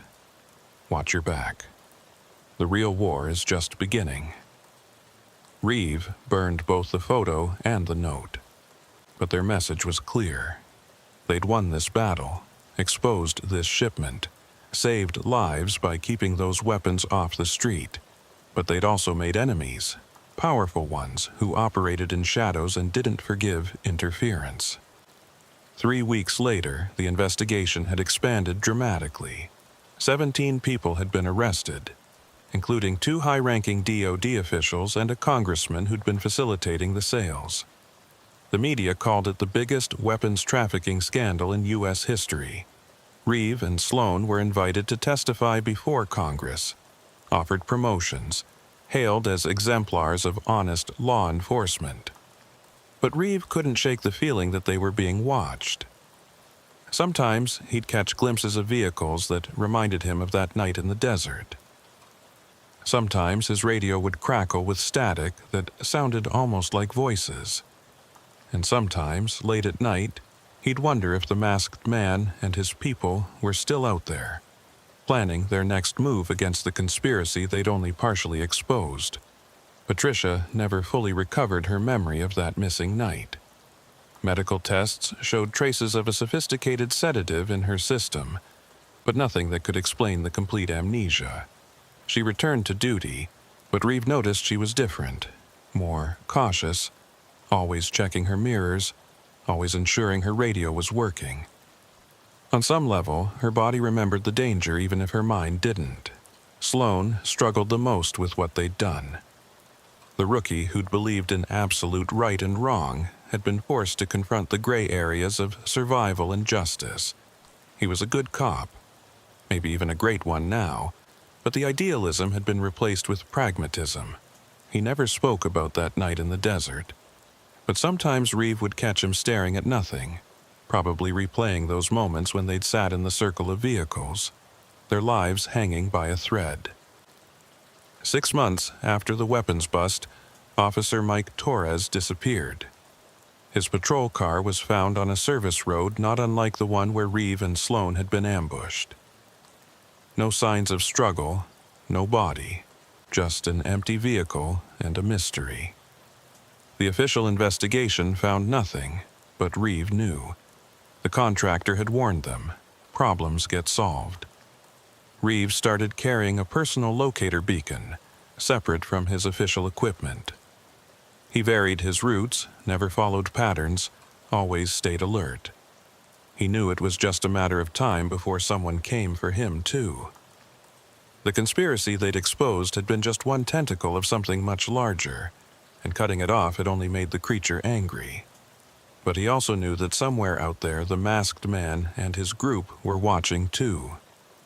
They'd kept their word, released the hostages, disappeared after the weapons were exposed. But their final message suggested they weren't done, that this had been just one battle in a longer war. Late one night, parked on a ridge overlooking the desert, Reeve found himself thinking about that service road, about the choice they'd been forced to make. They'd saved lives by stopping those weapons, had exposed corruption that reached into the highest levels of government. They'd been heroes, even if the heroism had been coerced. But they'd also learned that the world was more complex than their training had prepared them for. That sometimes the good guys and bad guys wore the same masks, just for different reasons. That survival sometimes meant compromising principles you thought were uncompromisable. His radio crackled with static, and for a moment, he thought he heard something in the white noise. Voices, distant and distorted, calling for help. But when he adjusted the frequency, there was nothing. Just the empty desert air and the ghost of signals that might or might not exist. Somewhere out there, on another service road in another valley, someone else might be facing the same impossible choice he and Sloane had faced. Someone else might be sitting in a circle of vehicles, surrounded by masked figures, being forced to decide between collaboration and death. The war between the conspiracy and those who opposed it was continuing, invisible to most, but devastating to those caught in the crossfire. Reeve started his engine and headed back to town, back to his life as a hero cop who'd exposed a conspiracy. But he knew the truth. He was just a survivor who'd made the only choice he could make. And somewhere in the desert, on roads that didn't appear on maps, in valleys that swallowed sound and light, that war continued. The service road where it all happened still existed, still wound through the desert following the old power lines. But Reeve never went back there, never drove that route again. Some places were better left unvisited, some memories better left undisturbed. The desert kept its secrets, and Reeve kept his. That was the deal he'd made that night, sitting in a circle of broken glass, surrounded by patient death. He was a hero now, decorated and promoted. But heroes, he'd learned, were just people who survived situations that should have killed them. And survival, in the end, was its own form of victory. The radio crackled again, and this time the voice was clear. Dispatch, calling about a suspicious vehicle on a remote road. Another officer would respond, would drive into the darkness, not knowing what waited for them. Reeve said a silent prayer for whoever it was, hoping they wouldn't face the same choice he had, knowing they probably would eventually. The desert was vast, full of service roads and hidden valleys, abandoned places where the normal rules didn't apply. And in those places, the war continued. Conspiracy versus justice, corruption versus revenge, survival versus principle. Reeve had chosen survival, and he lived with that choice every day. But late at night, when the radio static sounded like voices and the darkness pressed close, he wondered if he'd really survived at all, or if part of him was still sitting in that circle of vehicles, surrounded by masked figures, forever frozen in the moment of an impossible choice. The service road was still there, waiting for the next players in the game. And the game, Reeve knew, would continue long after he was gone, long after the weapons bust was forgotten, long after the heroes had become footnotes in reports no one would ever read. In the desert, on roads that led nowhere and everywhere, the war continued. And somewhere, someone else was about to learn what Reeve had learned that night, that sometimes the only choice is no choice at all.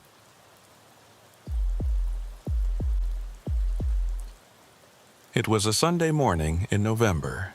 At 8:34 a.m., a report of a missing person had come in.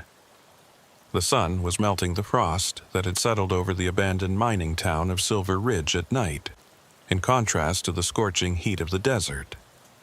Sergeant Colleen Whittake, having finished her paperwork from the night shift, was about to go home, take a shower, and lie down. That's when the call came in. Marcus Rinaldi, 24, and Jessica Huang, 22, two urban explorers, had gone on a weekend photo trip to the ghost town 47 miles northwest of Tonopah and failed to notify their roommates. They were supposed to be back by noon yesterday. The roommate, David Garrison, had told dispatch. His voice carried the particular mix of annoyance and concern that Whitaker had heard countless times before. The sound of someone trying to convince themselves that their friends were just being irresponsible, not in actual danger. They do this urbex stuff all the time, exploring old buildings and mines, taking pictures for their Instagram, but they always check in. Always. Whitaker had been with the Nevada Highway Patrol for 12 years, spending most of that time working the remote territories where the desert swallowed history whole, leaving behind the bones of towns that had thrived during the silver boom and died just as quickly when the ore ran out. She knew Silver Ridge well, had responded to half a dozen calls there over the years, usually involving injured hikers who underestimated the dangers of exploring structures that had been deteriorating for over a century, or occasionally teenagers who thought an abandoned town was the perfect place for a party, until they discovered that 100-year-old floorboards don't support modern weight distributions very well. The drive to Silver Ridge took her off the main highway and onto progressively deteriorating roads that wound through valleys carved by long-dead rivers. The patrol car's suspension protested every pothole and washout, and more than once Whitaker had to navigate around sections where the asphalt had simply given up and returned to desert. By the time she reached the outskirts of the ghost town, the sun was fully up, casting harsh shadows that turned the remaining structures into a study in stark contrasts, brilliant white in the sun, absolute black in the shadows. Silver Ridge had been a company town, built around the Prosperity Mine in 1874 and abandoned by 1923 when the silver played out and the water table dropped too low to sustain even the most determined residents. What remained was a collection of buildings in various states of decay. The two-story hotel with its roof caved in, the general store with walls that leaned at angles that defied physics, the schoolhouse that somehow still stood straight despite having most of its western wall missing. And looming over it all, carved into the mountainside like a wound that wouldn't heal, was the mine itself, a network of shafts and tunnels that honeycombed the mountain for miles in every direction. Whitaker found the missing couple's vehicle easily enough, a dusty blue Toyota 4Runner parked near what had once been the town's main street. The truck was locked, windows rolled up, camping gear visible in the back along with expensive-looking camera equipment. No signs of disturbance, no indication that they'd left in a hurry. Their phones were missing, but that didn't mean much out here where cell service was a fantasy and GPS signals struggled to penetrate the mountain's iron-heavy rock. She was examining the ground around the vehicle for tracks when she heard another engine approaching.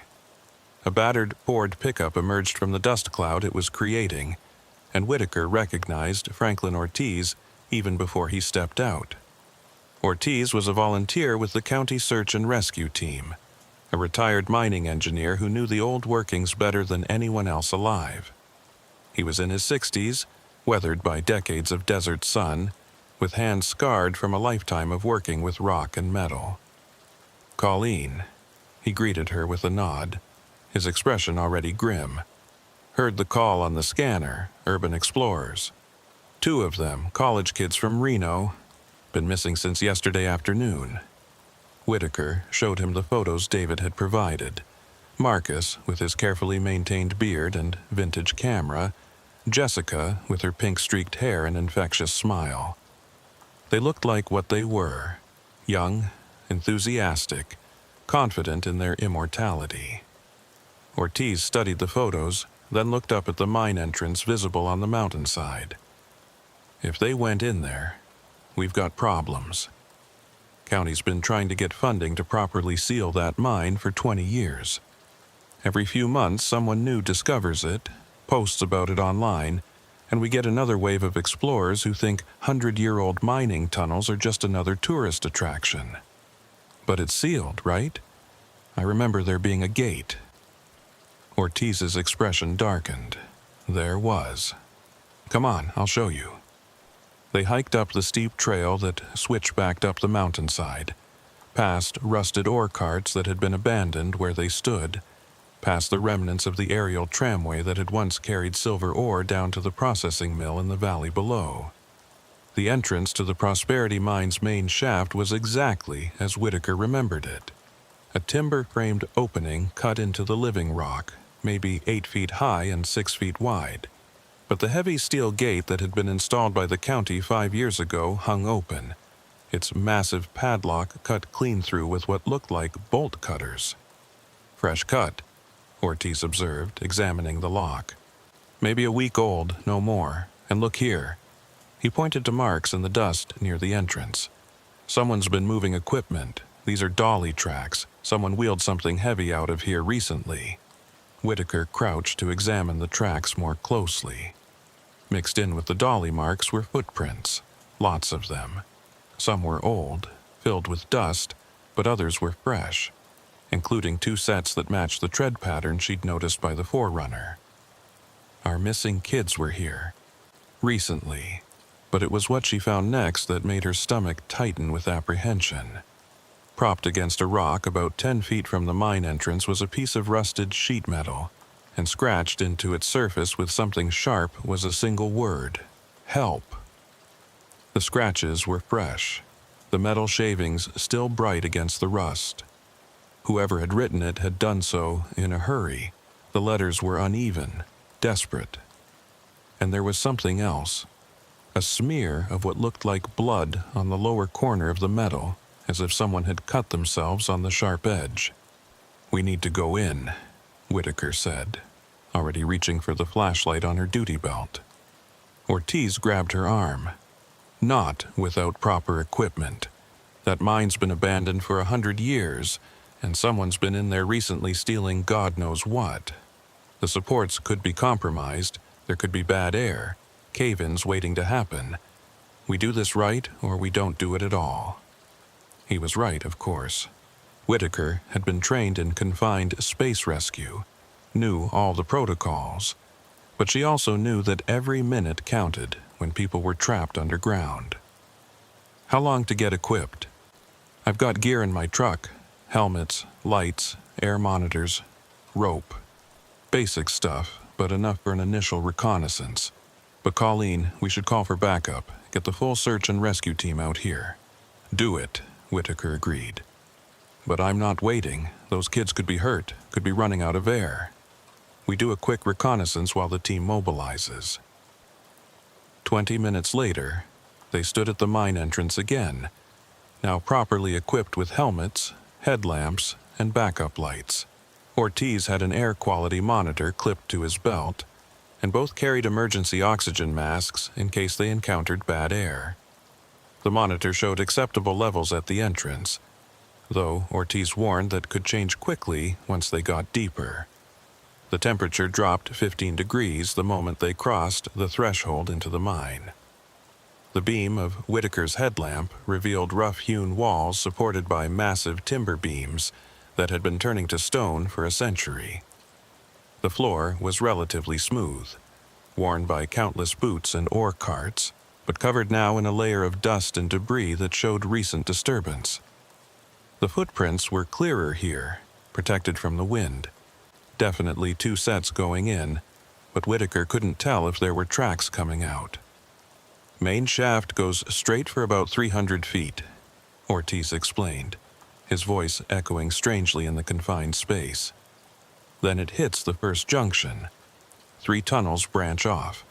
One goes to the silver vein they were following, another to an exploratory shaft that never produced anything, and the third connects to the older workings from the 1880s.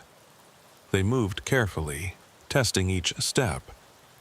The timber supports groaned occasionally, dropping dust and small rocks that made Whitaker's heart race each time. About 100 feet in, they found the first sign of recent activity, a modern LED lantern, the expensive rechargeable kind, lying on its side with its lens cracked. It was still on, though the battery indicator showed nearly dead. "This is Jessica's," Whitaker said, recognizing it from the gear photos David had shared. "She posted about getting it last month."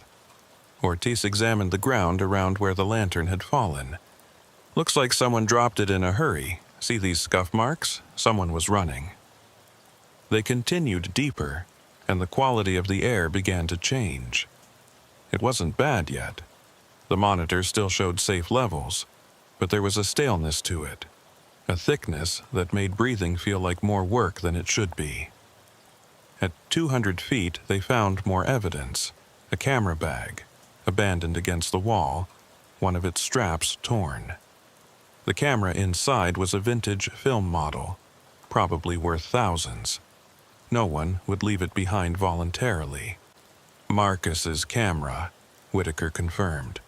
"He'd never abandoned this unless he had to," Ortiz finished. Something scared them. Something made them run deeper into the mine instead of back toward the entrance. They reached the first junction, and Ortiz consulted a laminated map he'd brought. If they were running in the dark, panicking, they could have taken any of these tunnels. The left one, the old silver vein, goes deepest, almost a mile into the mountain. The right is shorter, but has multiple levels connected by rotten ladders. The middle one is the most dangerous. It connects to the old workings where there have been multiple cave-ins over the years. Whitaker swept her light down each tunnel in turn. The left showed no obvious disturbance. The right had some footprints, but they looked old. But the middle tunnel... "Franklin, look at this." In the dust at the entrance to the middle tunnel were clear drag marks, as if something heavy had been pulled through recently, and there was more blood, droplets forming a trail that led into the darkness. "They went this way," Whitaker said, already moving toward the tunnel. "Wait." Ortiz grabbed her shoulder. "This is the worst possible tunnel they could have chosen. The old workings are a maze. Dozens of crosscuts, winzes, and raises that create a 3-dimensional labyrinth. People have gotten lost in there and never been found. And that's not even considering the cave-in risk. All the more reason to hurry," Whitaker countered. "They're injured, probably lost definitely frightened. How long can they survive in there? Depends on where they are. Some sections have good air circulation, could last days. Others are dead zones where CO2 accumulates. Could be unconscious in hours, dead in a day. Ortiz checked his monitor again. We should at least wait for backup. A sound echoed from the middle tunnel, faint but unmistakable. A voice calling out. Human, desperate, but too distorted by echo and distance to make out words. That decides it, Whitaker said, and plunged into the tunnel before Ortiz could stop her. The middle tunnel was narrower than the main shaft, forcing them to walk single file. The timber supports here were older, some dating back to the original 1880s construction. Many were cracked, held in place more by habit than structural integrity. The floor was uneven, littered with fallen rocks and rotted wood. They had to move carefully, but Whitaker found herself fighting the urge to run toward that voice. They followed the blood trail for another 100 feet before reaching another junction. This time, there were 4 possible directions. The tunnel continued straight, branched left and right, and a wooden ladder led up to what Ortiz identified as an upper level that had been mined out in the 1890s. The ladder's rotted through, he observed, testing it with his hand. Several rungs crumbled at his touch. They didn't go up. Whitaker examined the 3 horizontal options. The blood trail seemed to go left, but there were footprints in multiple directions. They got confused here, probably tried different tunnels before choosing one. The voice came again, clearer this time, from the left tunnel. It was male, probably Marcus, and now Whitaker could make out words. Please, someone, Jessica. They hurried down the left-ass tunnel, which descended at a steep angle. The air grew noticeably worse, and Ortiz's monitor began beeping warnings about CO2 levels. We're entering a dead zone, he warned. Limited time here. 50 feet down the sloping tunnel, they found Marcus. He was sitting against the wall, his leg bent at an unnatural angle, his face pale and streaked with tears and dirt. When their lights hit him, he flinched and raised a hand to shield his eyes. Thank God, he gasped. Please, you have to help Jessica. She went deeper, trying to find another way out. She hasn't come back. Whitaker knelt beside him, quickly assessing his injuries. Broken leg, definitely. Possible concussion based on the gash on his forehead. Dehydration and early stages of CO2 poisoning from his labored breathing. Marcus, I'm Sergeant Whitaker with the Highway Patrol. You're going to be okay. How long has Jessica been gone? I don't know, hours? My phone died. We were exploring, taking pictures, when we heard voices in the mine. We thought it was other explorers, but then we saw them. His eyes widened with remembered fear. They were taking things from the mine. Old equipment, metal fixtures, copper wiring. They saw us, started yelling, threatening us. We ran, but I tripped, fell down something. Jessica dragged me here, but my leg, she went to find help, another way out. That was, God, I don't know how long ago. Which way did she go? Ortiz asked urgently. Marcus pointed deeper into the tunnel. That way. But there's something else. Those men, the ones stripping the mine, I don't think they left. I've been hearing them moving around in the tunnels. They're looking for us. Whitaker and Ortiz exchanged glances. If there were copper thieves still in the mine, this had just become a potential crime scene as well as a rescue operation. Copper theft from abandoned mines had become epidemic in recent years as metal prices soared, and thieves were often armed and dangerous, especially when cornered in a place with limited exits. Franklin, we need to get Marcus out of here, Whitaker said. Can you manage him alone? Ortiz shook his head. Not with that leg. He needs a stretcher, proper stabilization, and we can't leave Jessica down here. The CO2 monitor was beeping more insistently now. They were approaching dangerous levels, and all three of them were beginning to feel the effects. Headaches, shortness of breath, a growing sense of disorientation. Okay, new plan, Whitaker decided. We move Marcus to better air, then I go after Jessica while you stay with him and wait for backup. That's insane, Ortiz protested. You don't know these tunnels. You could get lost in minutes. Then come with me. We move fast, find Jessica, and get out. Before Ortiz could respond, they heard new sounds echoing through the tunnel system. Voices, multiple people, and the clank of metal on stone. The copper thieves were moving through the mine, and from the sound of it, they were getting closer. They know we're here, Marcus whispered, terror clear in his voice. They must have seen you come in. They won't let us leave. We've seen their faces, know what they're doing. Whitaker drew her service weapon, though she knew how useless it would be in these confined spaces where a ricochet could kill anyone, including herself.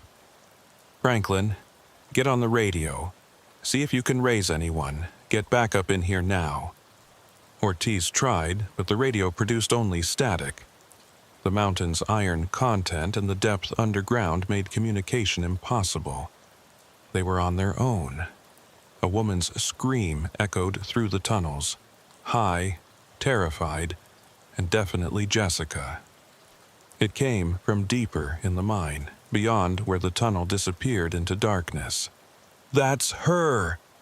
Marcus tried to stand, but collapsed immediately. Please, you have to help her. Whitaker made a decision that went against every protocol she'd been taught. Franklin, stay with Marcus. I'm going after Jessica. Colleen, no, but she was already moving, following the sound of Jessica's voice deeper into the mine. The tunnel continued to descend and the air grew thicker with each step. Her headlamp cut through the darkness, revealing more deteriorating supports, more evidence of recent disturbance. Someone had definitely been through here, removing anything of value. Copper wiring that had once powered electric lights, brass fittings, even the iron rails that had guided ore carts. The tunnel branched again, and Whitaker paused, listening. She could hear movement somewhere ahead and to the left, but the acoustics of the mine made it impossible to judge distance or exact direction. She chose left, marking the wall with her knife so she could find her way back. The left tunnel opened into a larger chamber, what Ortiz's map had called a stope, a stepped excavation where miners had followed a vein of silver-bearing ore.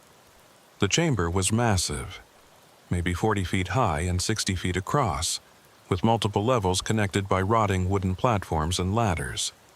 And there, on one of the platforms about 15 feet up, was Jessica. She was alive, but trapped. Someone had cut away the ladder leading to her platform, leaving her stranded. Her pink hair was visible even in the harsh white light of Whitaker's headlamp, and she was pressed against the back wall of the platform as if trying to get as far as possible from the edge. Jessica, I'm Sergeant Whitaker. I'm here to help. The young woman's head snapped toward the sound. Oh God, please, they're here. They cut the ladder, said they'd come back for me. Who? How many? 3 of them, maybe 4. They've been stripping the mine for weeks. They said we weren't supposed to be here, that we'd seen too much. Jessica was crying now, her voice breaking. They said they were going to make it look like an accident. The people die in old mines all the time. Whitaker scanned the chamber with her light. There had to be another way up to that platform.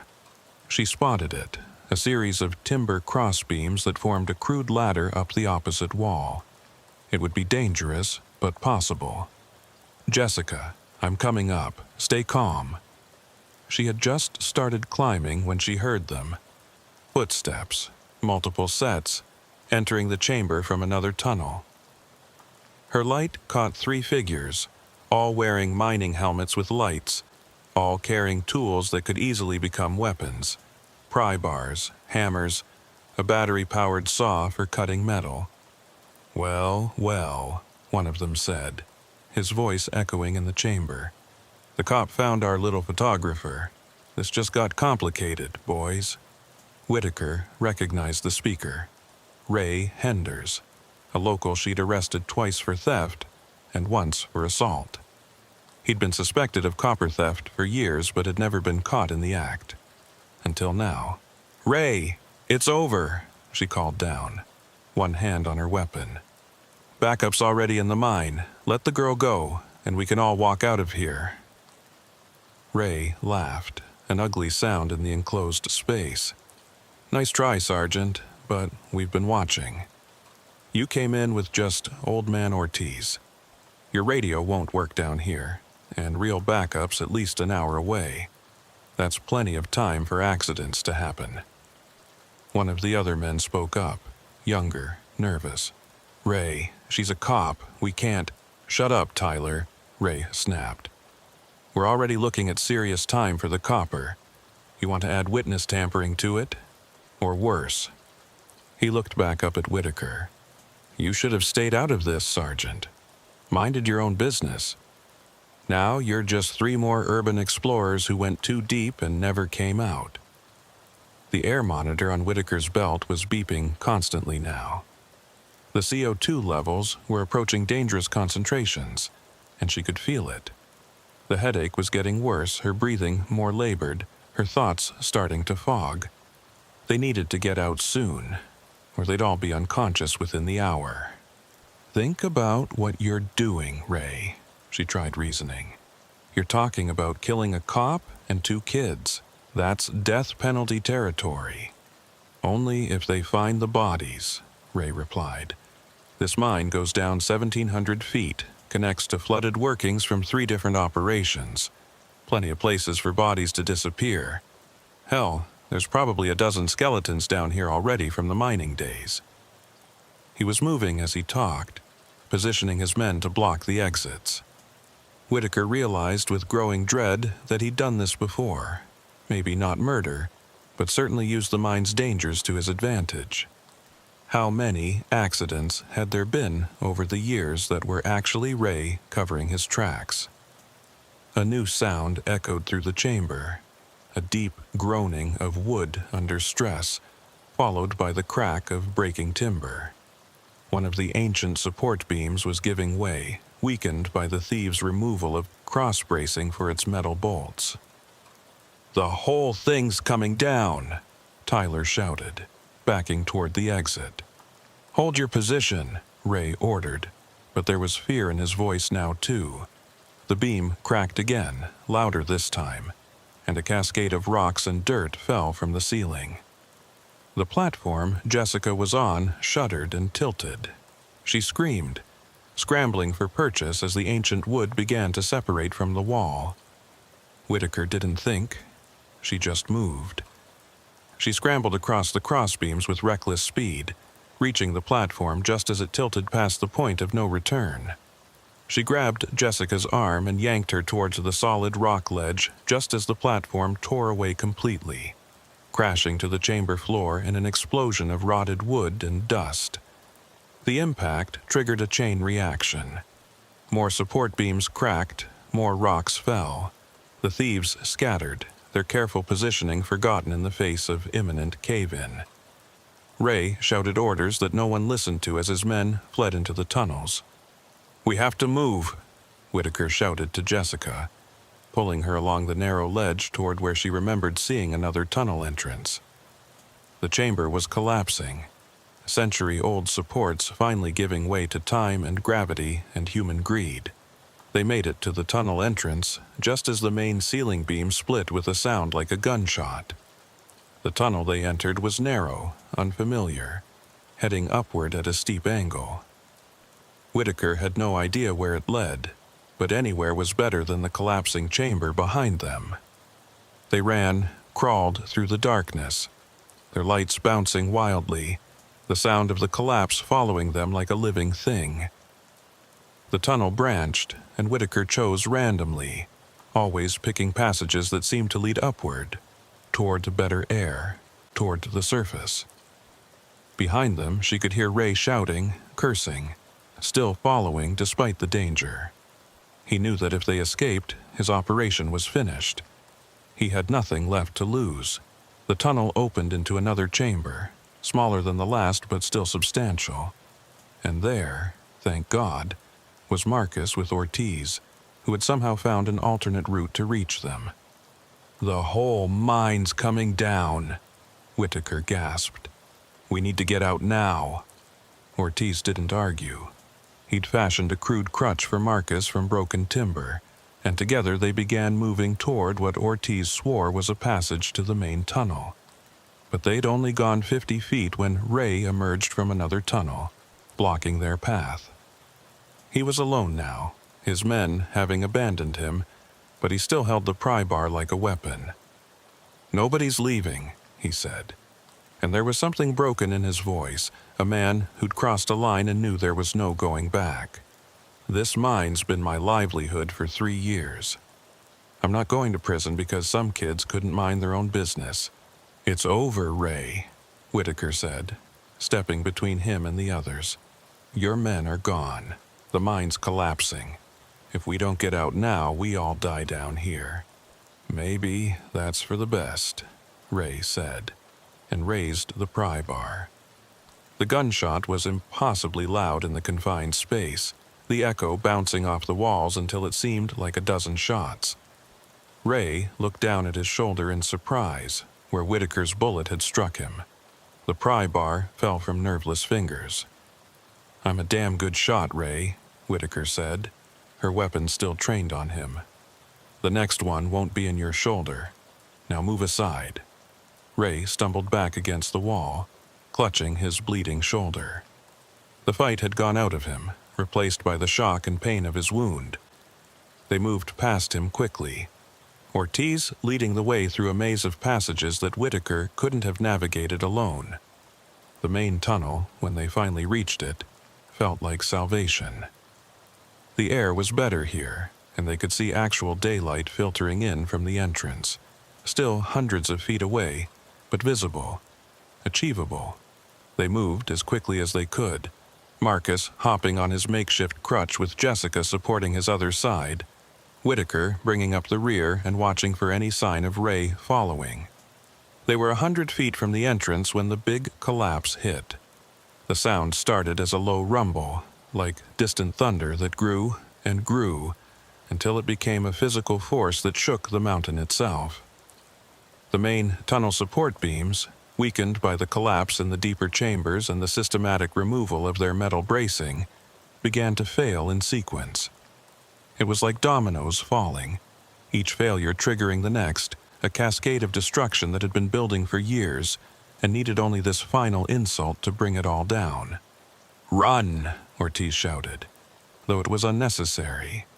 They were all moving as fast as they could, Marcus practically being carried between Jessica and Whitaker now as Ortiz led the way, his knowledge of the mine's structure letting him anticipate which sections would hold longest.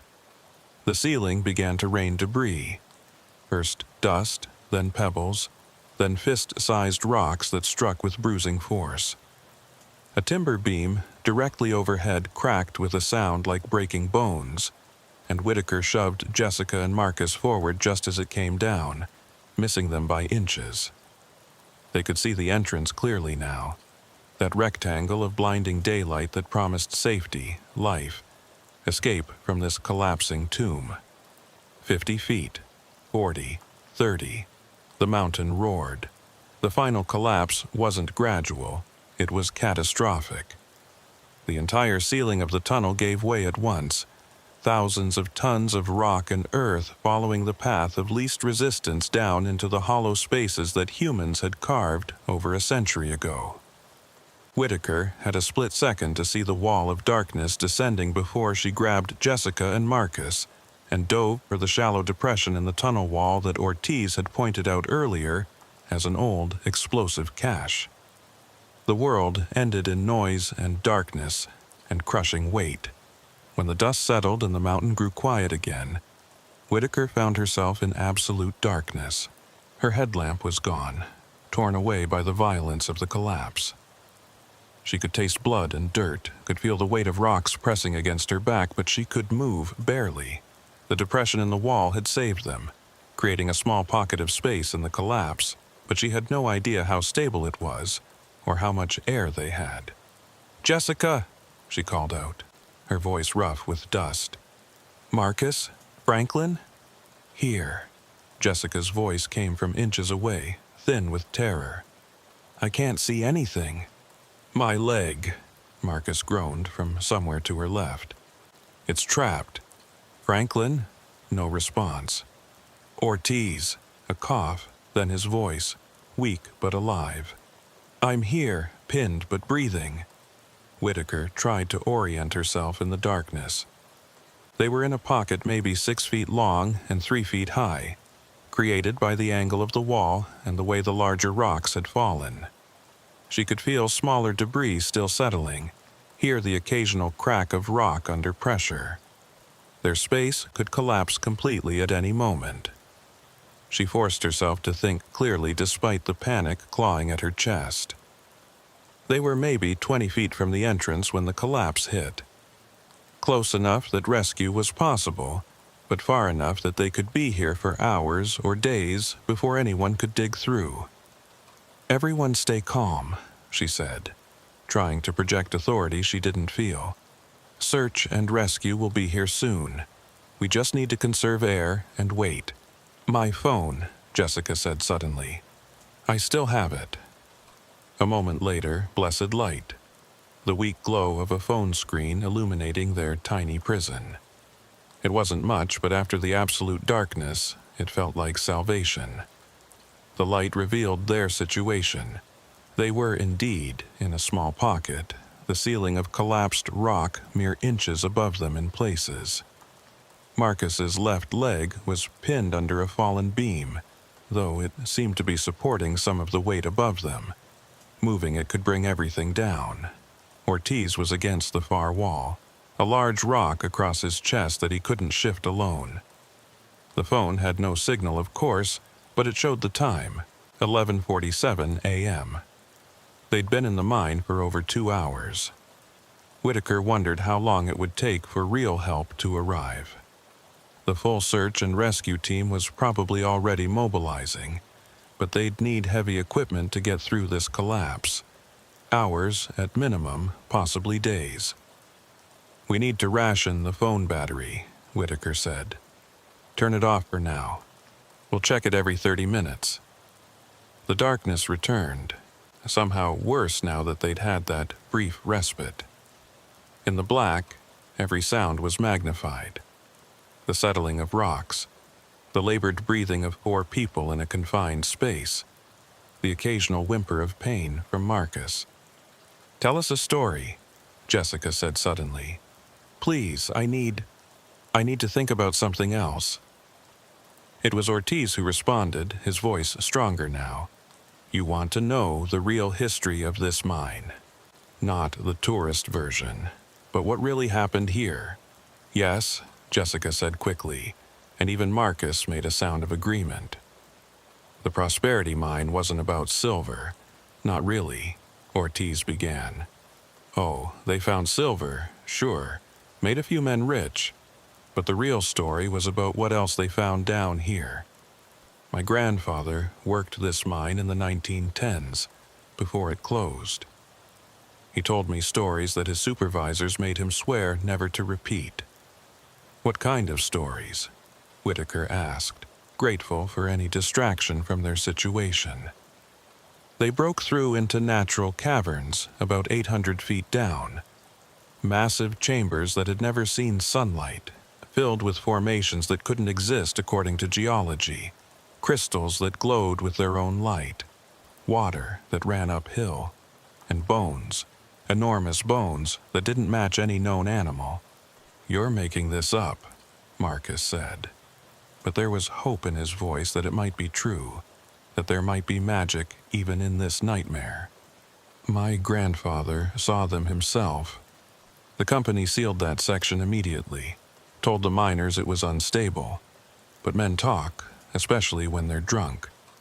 They said the bones were human-shaped, but wrong, too tall, joints that bent in ways that shouldn't be possible. And there were carvings on the cavern walls, symbols that hurt to look at directly. Why didn't anyone report it? Jessica asked. This was 1912, Ortiz replied. The company owned the town, the newspaper, the law. What they said to keep quiet stayed quiet. But the workers knew. They started having dreams after that section was opened. The same dream, all of them. They dreamed of things moving in the deep places, things that had been sleeping until the miners woke them with their dynamite and pickaxes. Did anyone ever go back to look? Whitaker found herself asking, drawn into the story despite herself. Once, in 1921, 2 years before the mine closed, a team of scientists from the University of Nevada came to investigate the rumors. 3 men went down to the sealed section. Only one came back, and he never spoke again. Not one word for the 40 years until he died. But he drew pictures obsessively until his family had him committed. Pictures of things that couldn't exist, architectures that violated physics, and always, those bones arranged in patterns that suggested they'd been placed deliberately, like warnings or worship. The darkness seemed to press closer as Ortiz spoke, and Whitaker found herself wondering what else might be down here in the deep places of the mine, what might be stirring in the chambers below them. It was nonsense, of course, just a story to pass the time, but in the absolute darkness with tons of rock above them, nonsense felt very close to truth. A new sound interrupted the story. Voices, muffled but distinct, from somewhere beyond their prison of rock. "Help!" Jessica screamed. "We're in here! Help us!" They all joined in, shouting until their throats were raw, but the voices faded without responding. Either they hadn't been heard, or worse, whoever was out there couldn't reach them. "They know we're here," Whitaker said firmly. That was probably the advance team assessing the collapse. They'll be back with equipment. Time crawled in the darkness. Jessica turned on her phone periodically to check the time. Noon, 12:30, 1 p.m. The air was getting noticeably worse, and they were all developing headaches from the CO2 buildup. Whitaker tried not to think about how much oxygen 4 people consumed in a space this small, how quickly they could reach toxic levels. It was during one of the dark periods that they heard it. Movement in the rocks above them, deliberate and rhythmic. Not the random settling of a collapse, but something with purpose. "Someone's digging," Marcus said, hope flooding his voice. But the movement stopped as suddenly as it had started. Then, from somewhere that seemed both very close and impossibly far away, came a voice. Not calling to them, not trying to rescue them, but singing. A low, tuneless humming that rose and fell like breathing. "What the hell is that?" Jessica whispered. "Could be Ray," Whitaker suggested, though she didn't believe it. The voice didn't sound like Ray. Didn't sound like anyone who'd been in the mine with them. It sounded older, rougher, like someone who'd been underground for a very long time. The humming continued, moving through the collapsed tunnel in ways that suggested passages they couldn't see, spaces in the rubble that someone knew how to navigate. Sometimes it was above them, sometimes to the side, always moving, always just out of reach. "There are stories," Ortiz said quietly, "about people who never left the mines. Not just here, but all through Nevada. Miners who got lost in the deep tunnels and changed, adapted to the darkness. They say they live on blind fish from underground streams and mushrooms that grow in the deepest caves. They say they can navigate in absolute darkness, that their eyes have grown huge and pale, that they remember the old tunnels that were sealed before the maps were made." "Stop it," Jessica pleaded. "That's not helping." But the humming continued, And now they could hear other sounds, metal on rock, like someone using tools, but not in any rhythm that suggested normal mining work. It was exploratory, probing, like something searching for a way in. Whitaker felt for her service weapon, reassured by its weight. She had 13 rounds left. She'd kept count. Not much against a cave-in, but enough to deal with any human threat, even in the dark. The probing sounds got closer, and now they could hear breathing that wasn't their own, raspy and wet like diseased lungs. Jessica turned on her phone light in panic, sweeping it around their small space, but there was nothing.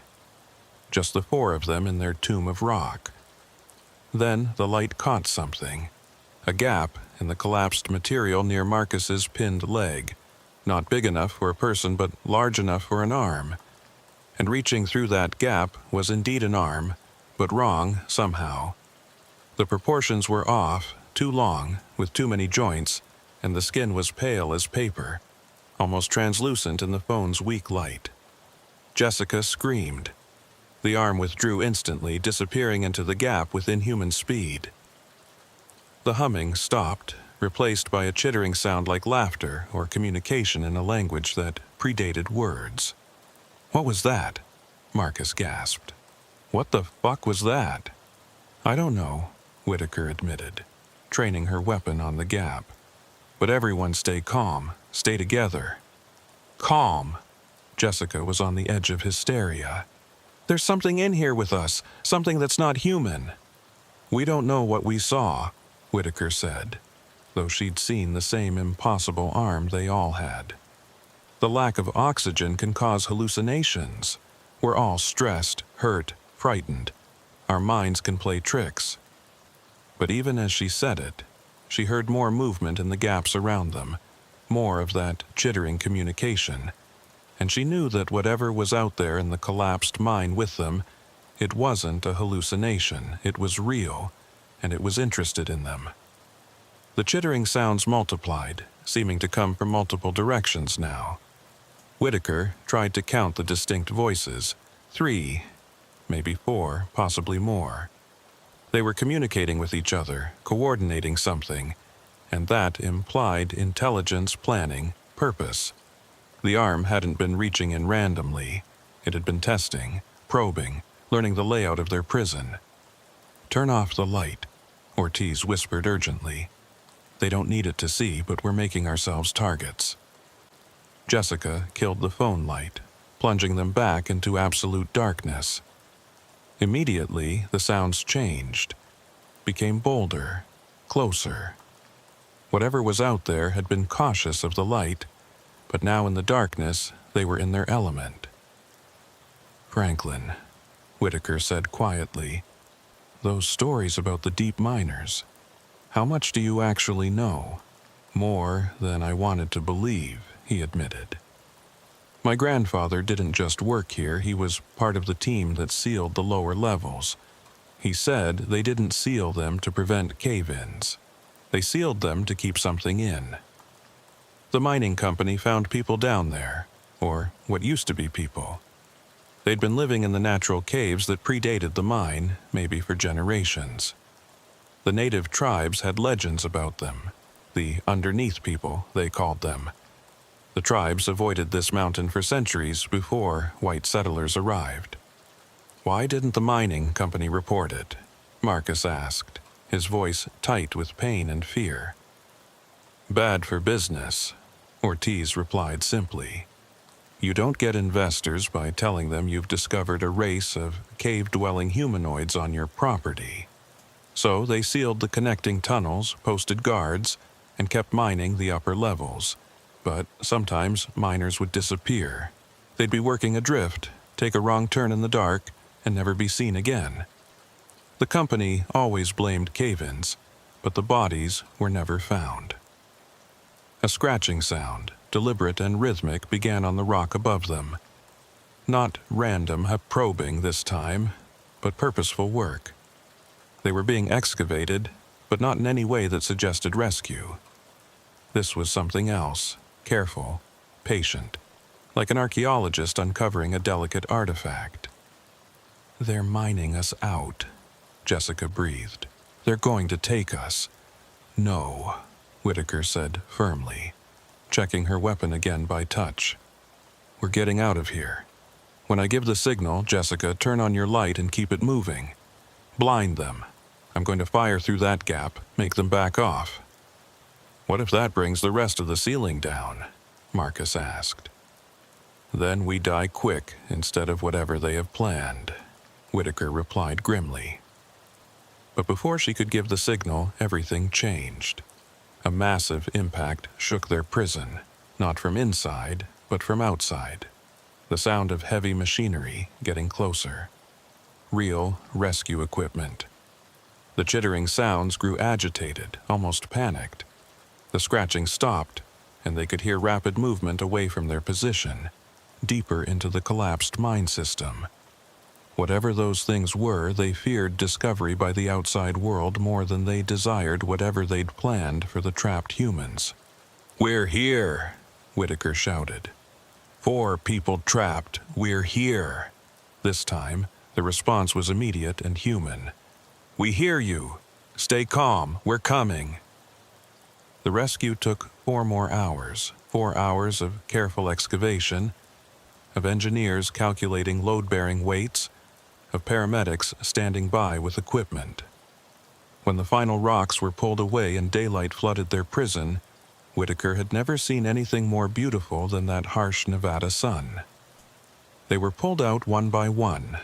Marcus, on a backboard with his leg splinted, Ortiz with 3 broken ribs, Jessica dehydrated but mobile, and Whitaker herself battered but functional. The rescue team was massive. Search and rescue, fire department, state police, even a news crew that had picked up the story. As they were being treated at the mobile medical unit, Whitaker overheard 2 of the rescue engineers talking. "Weirdest thing," one was saying. "The whole lower section is collapsed, completely inaccessible. But the seismic equipment is picking up movement down there. Extensive movement. Like there are still open chambers below the collapse." "Aftershocks," the other suggested. "Rock settling." "No, this is different. Organized patterns, almost like foot traffic, but that's impossible. Anyone down there would have been crushed instantly." Whitaker refused to be transported to the hospital until they'd accounted for Ray Henders.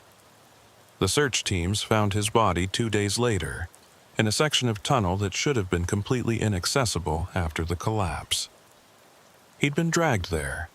The marks were unmistakable, and what they found suggested he hadn't died from his gunshot wound or the cave-in. The coroner's report, which Whitaker only saw because she'd threatened to go to the press, described injuries inconsistent with known mining accidents. Ray's body showed signs of prolonged movement through impossibly narrow spaces, his bones compressed and reformed in ways that suggested he'd been reshaped. And his eyes had been removed with surgical precision, replaced with smooth river stones that couldn't have come from anywhere in that mine. 3 weeks later, the state formally closed and sealed Silver Ridge, citing extreme structural instability.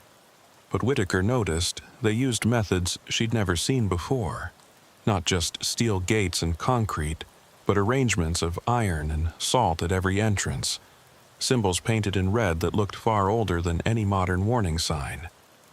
She tried to follow up on the seismic readings, the movement the engineers had detected in the deep places. The records had been classified, the equipment confiscated by federal authorities who wouldn't identify which agency they represented. Marcus and Jessica recovered physically. Mentally was another story. They both started having the same recurring dream of standing at the edge of a vast underground chamber lit by bioluminescent fungi, watching pale figures with too many joints arrange human bones in patterns that hurt to comprehend. In their dreams, the figures would always stop their work and turn toward them, and, in voices like grinding stone, make them an offer. "Come deeper. The light hurts. Come, be remade." Marcus committed himself to a psychiatric facility after 6 months. Jessica simply disappeared one night, leaving behind a note that read only, "They're still calling. I need to answer." Whitaker requested a transfer. She got it, moved to the Reno office, tried to forget. But sometimes, late at night, she'd wake to the sound of rhythmic scratching on her bedroom walls. And when she'd turn on the lights, she'd find fresh dirt beneath her windows. Dirt that laboratory analysis confirmed came from 800 feet below the surface of the abandoned Prosperity Mine. The county search and rescue team reported that Franklin Ortiz had gone back to Silver Ridge alone 3 months after the incident. They found his truck parked at the sealed entrance, his tools scattered around the broken gate. There was a note pinned to the steering wheel in his handwriting. "My grandfather was right about everything. They're not evil, just old and patient and lonely. They've been waiting so long for people who understand the deep places. I'm going to see the caverns he told me about. I'm going to see what's below." They never found his body. Sometimes Whitaker drives past Silver Ridge on her way to other calls. The town is still there, still slowly being reclaimed by the desert. But now, if you know where to look, you can see fresh footprints in the dust around the sealed mine entrance. Prints that appear overnight, in patterns that circle the barriers without ever quite crossing them. Not yet. The seismic monitors that the state forgot to remove still transmit data. Deep below the collapsed tunnels, in chambers that shouldn't exist according to any map ever made, something moves with purpose and patience, growing bolder, digging upward, waiting for the day when curiosity or greed or simple forgetfulness leads someone to break those seals. Whitaker keeps her service weapon loaded now, even at home. 13 rounds, same as always. She knows it won't be enough. Nothing would be, but it's a comfort anyway. In her desk drawer, next to her badge, she keeps a piece of paper. On it, in her own handwriting, she's written the last thing she heard before they pulled her from that collapsed mine. Words she told herself were hallucination, oxygen deprivation, trauma-induced delusion. But late at night, when the scratching starts, she takes out that paper and reads it again. "We'll see you again, Sergeant. Down in the deep places. Everyone comes back eventually. Everyone comes home." The scratching on her walls grows louder each night. And sometimes, just sometimes, she finds herself wondering what it would be like to stop fighting, to accept the invitation, to finally understand what Franklin Ortiz understood, what Jessica chose, what Marcus dreams about in his hospital bed, to go deeper, to go home. Her transfer request to Alaska sits on her desk, unsigned. She tells herself she'll mail it tomorrow. She's been telling herself that for 3 weeks now. The scratching continues. And deep below Silver Ridge, in caverns older than human memory, patient things wait for her inevitable return.